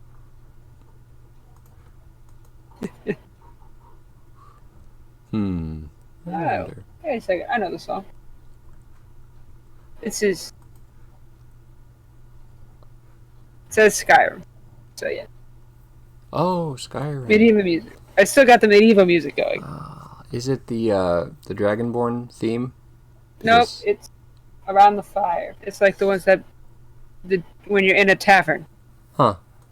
I Or think I something. remember that one. Yeah, I have no idea. Hmm. Alright, okay. Well, Let's see. let's see indeed. Well, I would say GeoGuessr, but I didn't actually make a GeoGuessr account yet. Me neither. That's not a thing we can do. I'm trying to think about what other games could possibly work. Like, we got three-legged Gungeon, but are there other games that we could do three-legged? Maybe. I've noticed that, what is it? Remote play only works with games which are tagged as multiplayer. So that's a kink in the system. Luckily, I have some. I've got Stardew Valley has multiplayer. Portal 2, No Man's Sky, Cube Fall Flat, Civilization.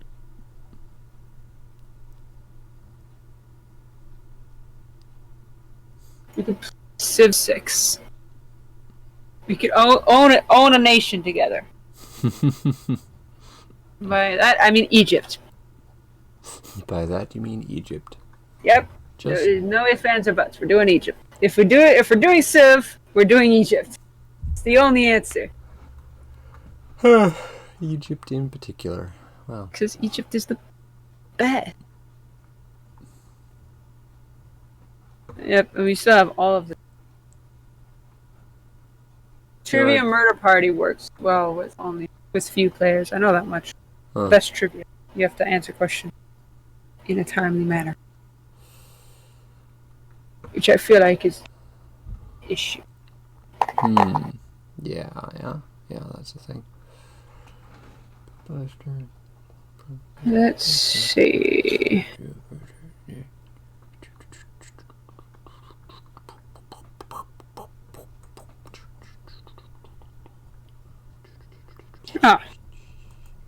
If you had to fight a duel tomorrow at dawn, and you could determine the type of weapons both of you would use, what would they be?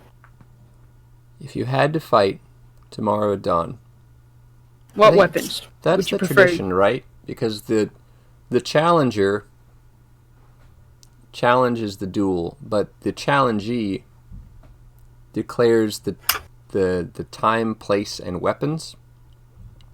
I think that's tradition. Yep. So somebody has challenged you to a duel. It is occurring at dawn. What is the weapon? I want something that is effective but non-lethal. So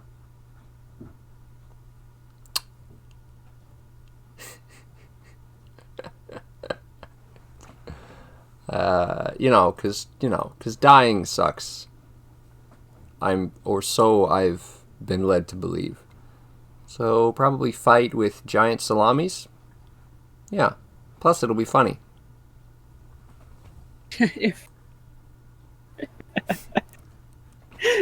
Whap! No one dies. Everyone goes home with bruises. I mean, they could die if you show up with a frozen solid giant. Oh, that would be... No, I'll specify in the rules that it has to be Lukewarm. a lukewarm salami. Lukewarm salami. That's that's great. Good job. All right, I'm gonna switch it to just chatting. Yeah, probably the best.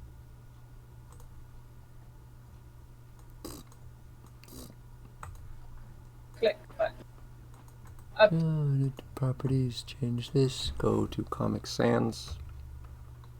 I gotta chill and chat and see like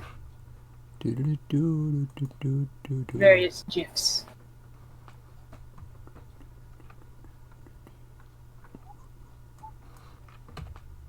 Oh, nope. Incorrect. Let's see, just chatting. Okay.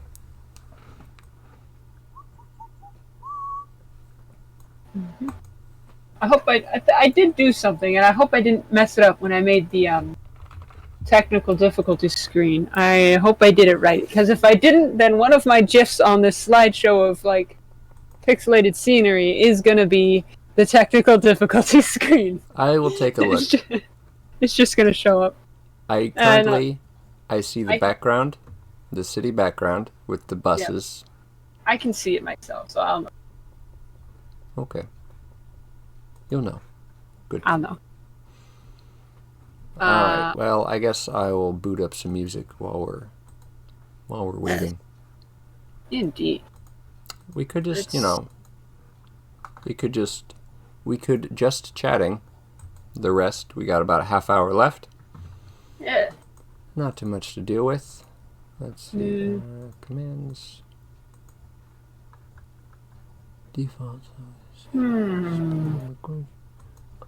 DJ. That's too dramatic. Stop that. Too dramatic music? Is there such a thing? Yes. It's like the final boss confrontation. Let's just get the Doom theme going. The Doom theme. Yep. My mom played Doom. It's weird to think about, but she played it when she was in college. I come from a family of gamers, except for my dad. He was not the... But he plays games now. He plays... Playing games is good. Alright, well... He's better playing games. Judging. Where am I? Alright. You good? Yes, I'm good. Alright. Okay. If you could ask one yes or no question about your own death and have the answer now, what would you ask? One yes or no question about your own death.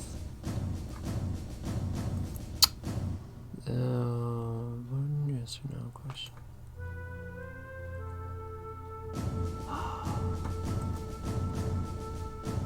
I don't know what to think about that. That's a bit much. One yes or no. Well, let's see. Presumably, you want to know about the circumstances of your death. One yes or no question. You could ask, you can't ask, when do I die? But you can ask, do I die in the next 20 years? Yes. I'm not answering the question. I'm just saying yes, you can ask that question. I hope you're not in a position to answer the question honestly.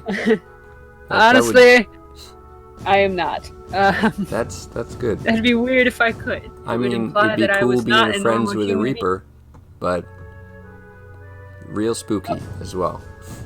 Now it's the Dragonborn song. Okay. Now it's the Dragonborn. Yep. Da-da-da. Da-da-da-da-da. Alright, so you got a question in mind? Do you have an answer for that question first? What question? Wait, if you could about death, the death question.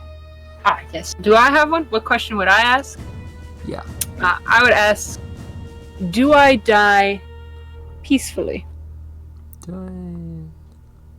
Because that way, or do I die happy? Do you die? That way, at least I know that at the moment of my death, I'm happy and... I feel like that's more important than knowing when you die. Huh. Or the circuit. It's like, Huh. That is something. Yeah.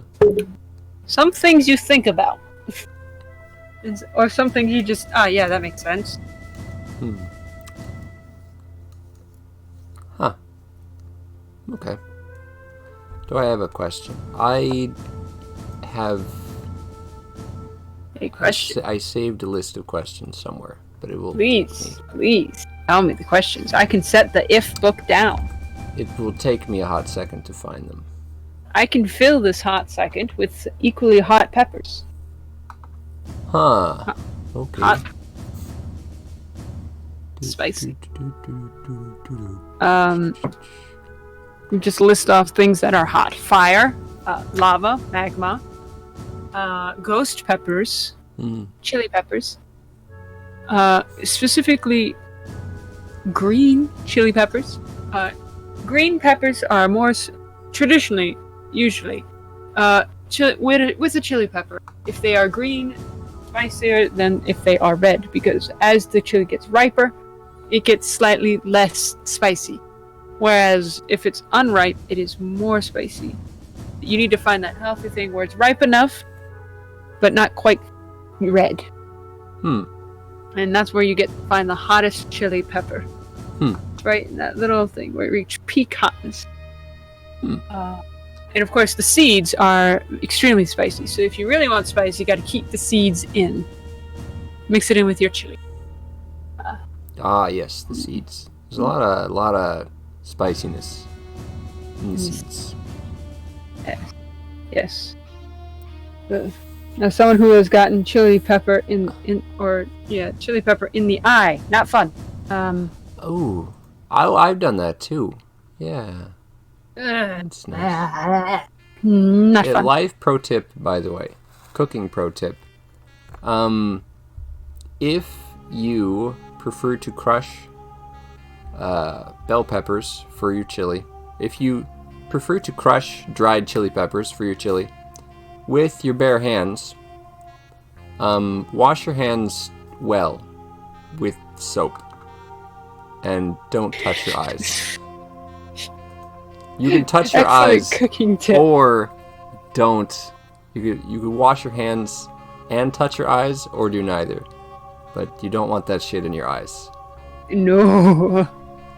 That's A silly situation of me, I did not thoroughly wash hands well enough. And I rubbed my eye because there was like, oh, there's a thing in my eye. Let me just brush that out. Or, get that, fixed there. And then suddenly it was like, oh, nope, made a mistake. This has been a hot moment. Goofs were done. Goofs were done in the hot moment. So. I shouldn't have saved 150 Reddit pages, because now I can't find the one I'm looking for. I'm not even at the bottom. Why you get folders. I have a subreddit for birds with arms. This is why you get folders. Organized.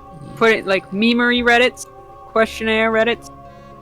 Is that like a thing you can do? Use bookmarks? Yeah, you can organize your bookmarks. Then all I you had to should do that. was search Reddit question, and there's only one. So there we go.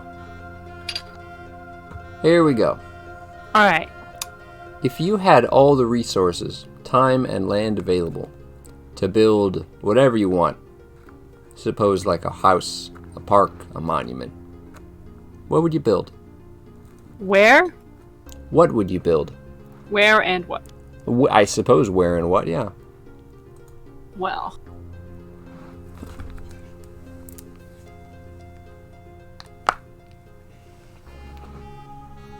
I think the function of the building probably going to be very obvious.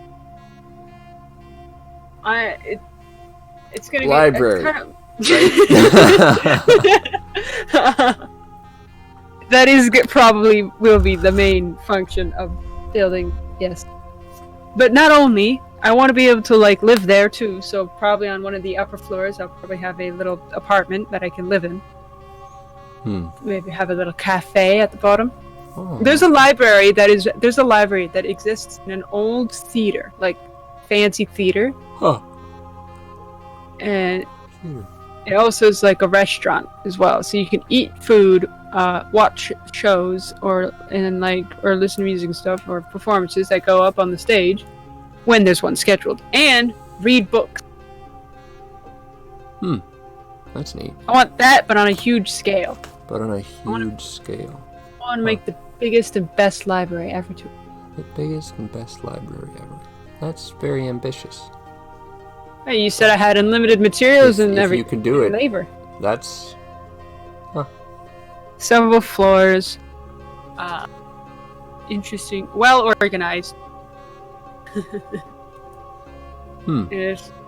And naturally, it's a library, so you are allowed to go in there and read all of the things that you want. Anything that with complimentary. Heck yeah. Heck yeah. Okay. Heck yeah. Oh, let's see. What question?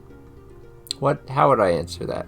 If you had all the resources, time, and land available to build whatever you want. I imagine the question implies that you also have the materials to maintain such a structure. So you could maintain and continue the functionality of your library. Forever. Yes. You know what? I would make a theater that played old movies 24/7. We put it next to my library. Yeah. I'll have a secret tunnel going between the two. A secret tunnel. Yes. That, while technically open to the public, is not common knowledge. That'd be cool. You know? Yeah. Add a little bit of my library's got to have plenty of hidden rooms and secrets about it that open to the public if you can find them. Secrets. If you find them. Yes. Yeah, that'd be fun, you know? Yeah. Gotta get them secrets in. Yeah. I mean, what's the point of having a giant grand library? You don't also have a secret room hidden behind a bookshelf. Oh, right. There it is. At least the secret. Until someone others. Actually wants to know about the history of gardening in the 1600s, and then they pull the book, and then they reveal the secret. And well, that's good for them. I just wanted to know about historical gardens, but here we are. I've found a secret. That's good for them. A secret room that is filled with books about historical gardens. Yeah. It'd be so big, they gotta provide maps. Maybe not that large. Wow, a map. Just little posters here and there that show the map of the place and the little "you are here." Yeah, probably. I mean, if it's gonna be big, it's gonna contain all human knowledge. All human knowledge. Yep. So the Akashic records. Any kind of written work that I can get my hands on. Wow. Going in different categories. Newspaper clipping, old newspapers and that kind of archive and stuff. Documents. Yep.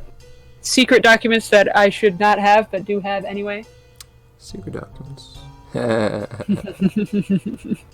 That can go in one of the secret rooms. There we go. Just secret stuff. Yes. Fun. That you could wander around aimlessly forever. Or aimfully. Aimfully. If you are looking for specific knowledge, you will find it here. Like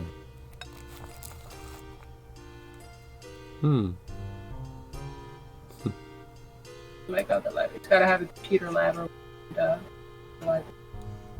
And libraries have computers. Yep, that is the trend for libraries these days. Indeed. You think we've answered this question? You want to get another question? Sure. I'm up for it. Shall I give you a question? Yes. Okay. Okay. Old Reddit. Why are you like this? Okay. Because old Reddit is like that because it's asking, why won't you let me die? Actually, this is new Reddit. I'm used to old Reddit. But I've recently switched to new Reddit. And new Reddit, there used to be a button that you can click that collapsed a particular thread, so you can move on to the next thread, that button is gone. You gotta go through every thread. All of it. Every single one. Ah. Alright. Alright, what's the question? What are your thoughts on life on other planets? What do you mean? Do I think there is life on other planets? Or do I think, what would life be like if humans lived on a planet? Like, colonized? No, that's all the question is. What are your thoughts? I see how it is. Is this revenge open-ended. for the hand or feet question? No context? This is the hand or feet, yeah. Alright. At least I can't get too weird with this question, Gail.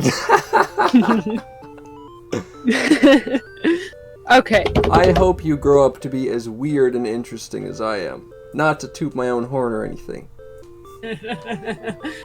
I think I've already done that. Probably a little bit, yeah. We'll see how weird we both are in comparison. Go on. Oh yes. Answer. Let's see. Life on other planets. Do I think that there's a chance of life on other planets? Yes, absolutely. Complex or sentient life, I'm not sure. Can't prove. If there was other sentient life out in the universe, well, cool. Cool, I guess. Not mind meeting some aliens. I think it'd be pretty nice to meet some aliens. If you've ever read the hashtag, if you've ever read anything tagged with humans are space orcs, that is pretty interesting. Like tagged with what? Thread. Humans are space orcs. Space. It's orcs. it's like where you take the common trope where like in like compared to other aliens are weak and need assistance, technology stuff to succeed and compete against these other more advanced races. Yeah. Whereas with this one, it flips that on its head. Whereas like sure, the other races are cool and interesting and all that other stuff, but the kind of cause of it is like the other aliens, their home planets and worlds that they first existed on, compared to Earth, are very mild. There's not a lot of things that could potentially kill you. Whereas on Earth, it is what is known as a death world. Nobody, the comment is like, none of the aliens of the intergalactic whatever expected any life to be able to exist on a death world, specifically sentient life. Specifically, yeah. And then humans show up and they're like, wait, you're from where? Excuse me, what? What? I'm sorry, did you just say that you can break multiple bones in your body and still live? Humans can do that. You just have a really bad day. I know. Are you saying there are humans who have been shot in the skull and survived? Excuse me, what? You can survive up to what extreme temperatures? Well, yeah, sure, I don't like it, but like, we can. Humans are space orcs. Space orcs. And the best is like, just the way we interact with the world of like yelling charging at a problem. Most of our culture happens to be based in war, actually. How many wars have we had in human history and culture? We're competitive. War and fighting. War is a natural extreme of our competitive behavior. Anyway, I have a chatter. You may know him. You have a chatter. It's Noob. Hello, Noob. Noob. Hello. Welcome. Hi, Noob. Welcome to the Zeeplecast.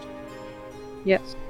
And if you haven't, but seriously, if you haven't checked out the tag "Humans Are Space Orcs," I highly recommend it because it's very entertaining. Is that a Twitter thing? It's not a Twitter thing. I think it's mostly a Tumblr thing, though I think it's on Reddit as well. I didn't know Reddit had hashtags. It's just a tag. I don't know how you tag things on Reddit. Tumblr. It's against my religion. Me neither. I have an account and I vaguely go on it occasionally, but I live on. on Pinterest, I don't have to make any commitment. I just collect the pictures, put them in the on the boards. Just collect them. And just collect them. Harvest the pictures. Yeah. Harvest them. My precious.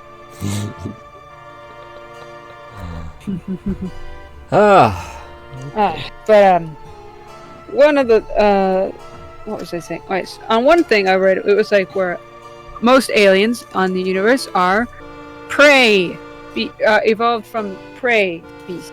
Well, you know, that's like one of the trends, and then humans happen to be one of the rare few predator species. Here's the thing, though. I think that that's wrong. Basically, I think that let's bring it back to RK selection theory. I think that well, firstly, the data indicates that prey species tend to be R-type. They don't invest much in their children. But that also means they don't invest much in their children's brain growth, which means their children tend to be not very smart. That's why, like, deer get the deer in the headlights look, because they're not adapted for like strong problem solving. They just run from things. That is true. But at like, the same time, but humans, we're predators because as predators, we need brains that work. We need brains that work very well. I agree. But at the same time, there's literally no way to predict what life would be on different places in the universe. Well, we can look at the trends. We can look at what they should be logically. We can, but if we also have to acknowledge that logic is coming from. I mean, it is centered from the data we have. Yes, exactly. It's possible that situations could be slightly different on other planets. Or entirely but not, well, different up to an extent. To an extent, they're still bound by the laws of electromagnetism and gravity. Yes. And, more or less the universe as we understand its limitations to be. Yes. But, it's difficult to predict what life would be like if things were different. Had the dinosaurs never gone extinct due to an asteroid, life would be very different on planet Earth than it is today. For example, mammals would not have become the primary form of animal. Yeah. It would be dinosaurs. Because that's what they were. But would the dinosaurs stay on top, though? Or how long would they stay on top? Well, it's difficult to say. Who wins only the reason why he fell arms race to escape the planet before, the next earthquake? Book is killing your ears. Please tell me. Oh, am I killing too loud? Ears of people? Look. They don't tell me about this stuff. There's only one way for us to know these things. Okay, you are I don't know. We're both peaking on. Oh, god damn it! God damn it all to heck! Hello? Wait a second. Oh no! I just realized. What? This whole time nobody could hear you. Well, not the whole stream, but just for the last, X second. Oh, that's fine. Not second, or quite some time. All right. I'm gonna put you at minus some. Speak. No, I see it. I exist as people. There. Now I can. There. Now they can. Now you speak. Hi. Oh, I am a personoid. That was a peak right there. Oh. Heck. Alright. That high was a max peak. Maximum peak. Why do you people Oh, not tell us these things? I can see you lurkers in the chat. I can see the number. That's Noob. Noob, he's the hero we need. Who will tell us. Never knew we needed. Alright. It's not the hero we wanted, but it's the hero we needed. Good job, noob. You're like that. Little bat noob. Anyway. Question? Oh, I didn't answer that question.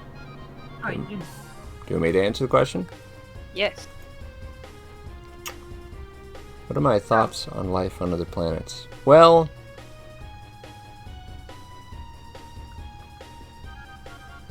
what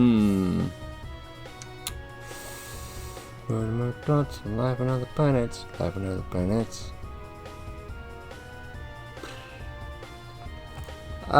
Basically,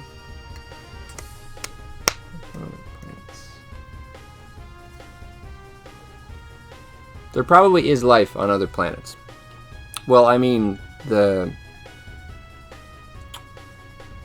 how widespread it is, well, that depends. I mean, if you believe in panspermia, that life can just yeet across the known universe and inhabit planets very far away, then there could be just life everywhere.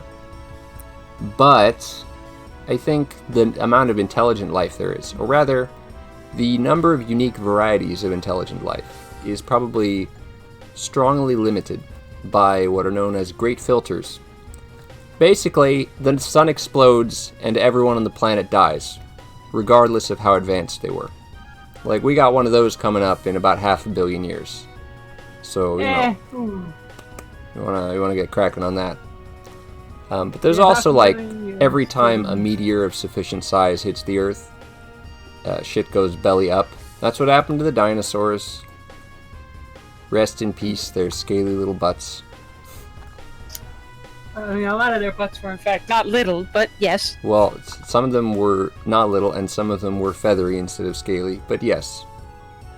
Rest in peace, dinosaur butts. Rest in peace, butts. R.I.P. butts. R.I.P. butts. Never forget. Never forget the butts. With their tails.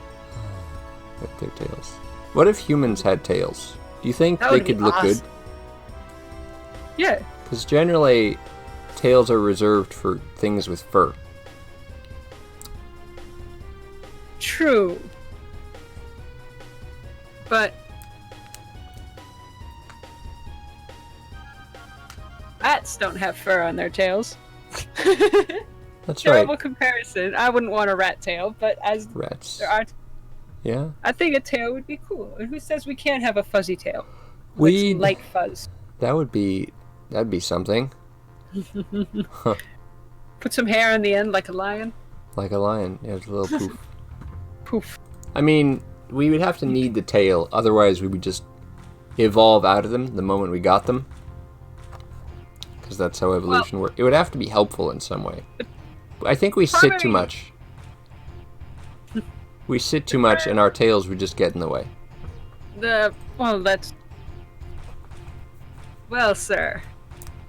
You say this, but there are people out there who do research on, like, okay, if humans had extra or additional limbs, such as wings or tails, how would furniture...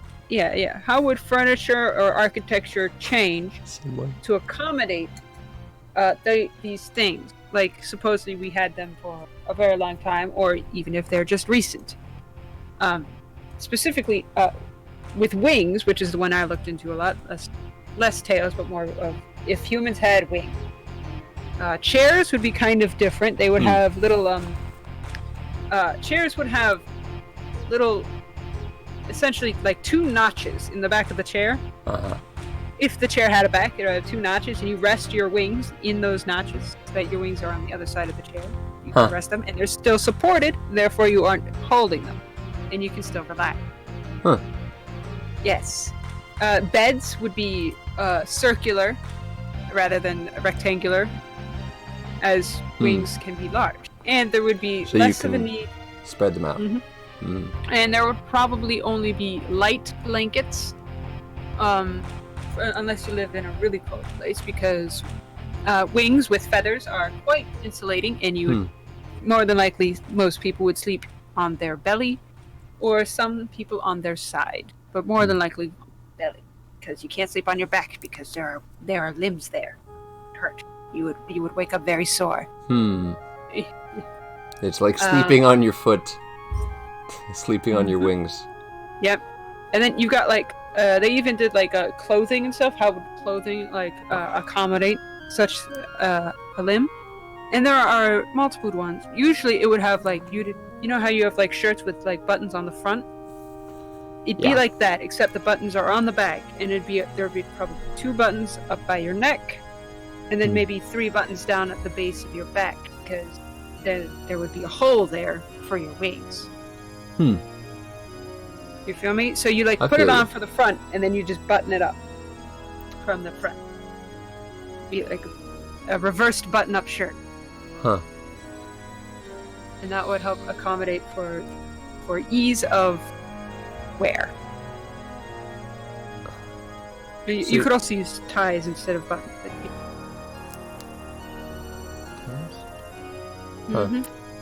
As for architecture, well, you'd need a larger space, probably larger space, because wings, they can get in the way when you are indoors, and so you need slightly larger spaces, and delicate things would usually be placed at levels that are maybe hip height or shoulder height, as you wouldn't want them to get knocked over by wings, because we'd need bigger houses. Furthermore, the average house would be larger to accommodate for extra, because wings are large, and if they were big enough to support a human, suppose if human would be starting to accommodate the wing well, but they're pretty big still. And there's another whole different section of this of like, would each person get consistent wings? The answer is no.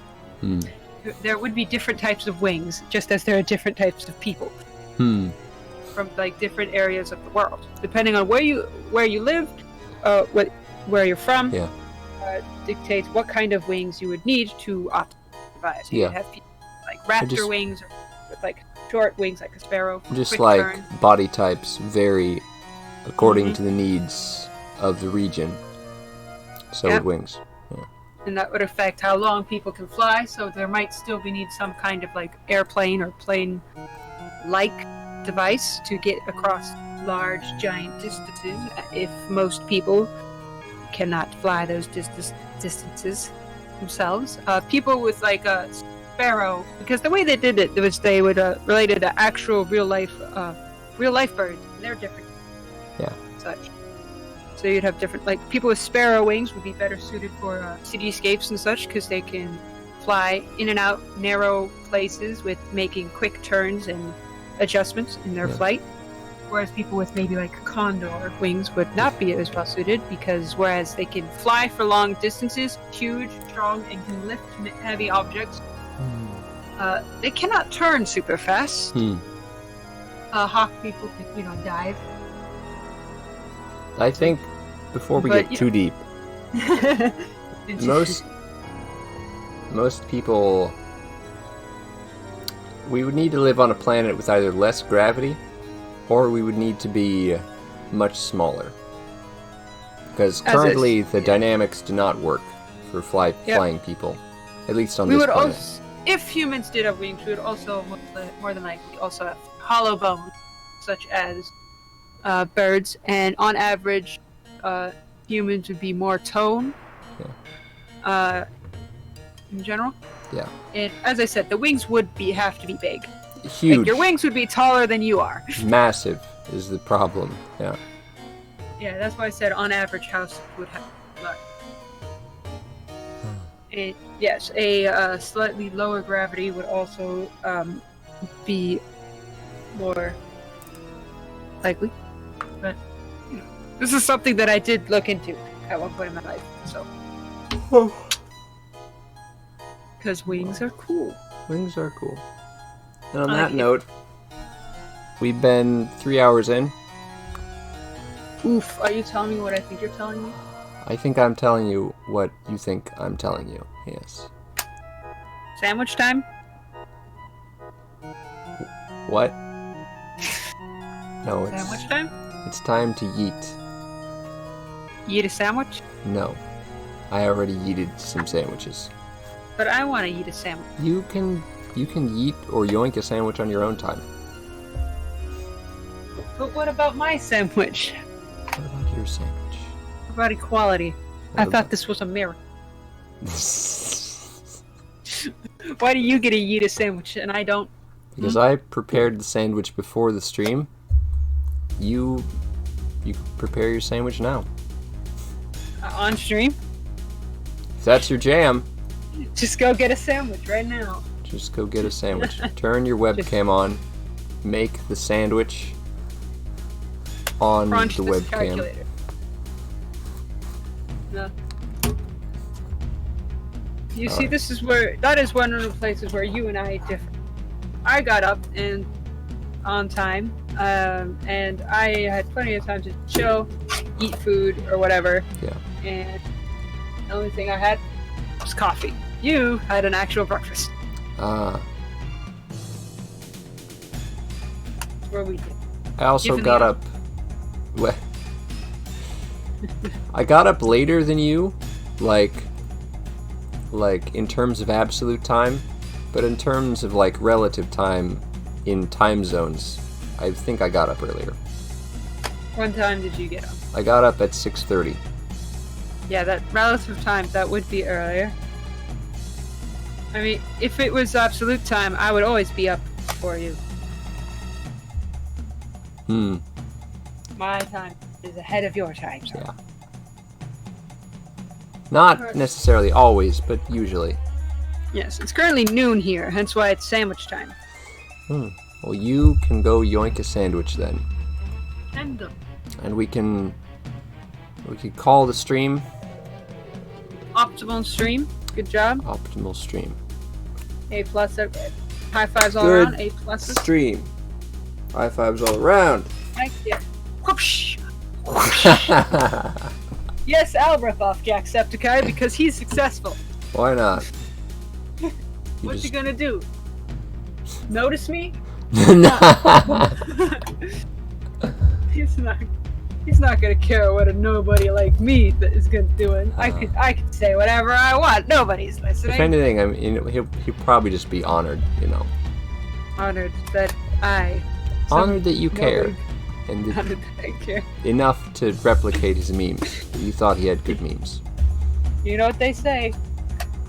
Imitation is the best flattery. Imitation is the highest form of flattery. They do say that. Yep. You say that, but however, stealing is not flattery. Do not steal people's artwork and not give them credit for their original art. All right, everybody. I'm looking at you people out there, cropping out those watermarks and signatures and saying like, "Look what I made." You didn't make that. Cropping out watermarks. SMH my head. It's like, look what I. You want to know why people watermark their art across the entire picture? It's because people like that exist. You want to enjoy art without having giant watermarks on it? Go stab a art thief. All right. Don't incite people to violence. People are violent Right. enough already. Go mentally stab. That's like even worse. People are terrible at judging like Metaphorically psychological stab. violence. Metaphorically stab? No. Do not, please. The BBC does not condone any forms of violence. It does not spark joy. This one does not spark joy. Here I go. I'll yeet myself into oblivion. Okay. Alright, why not? If we're yeeting, let's do the outro. Yes, So let let's take some time to pimp our channels. Book, What have you been up to? Where can people find you? Well, you can find me here on Twitch or in my own very own. That is right in a second.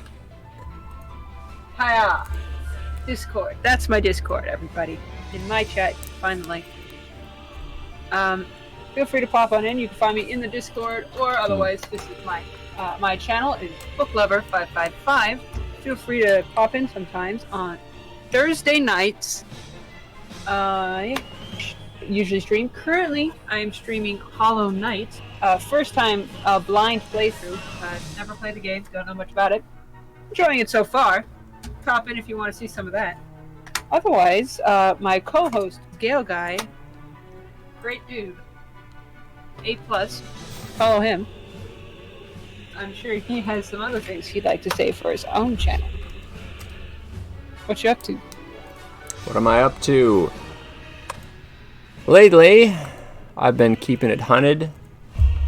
Been getting into the speedrunning game. Speedruns return next Thursday. You setting more world records? Probably not, but I will get some top 10s. Heck yeah.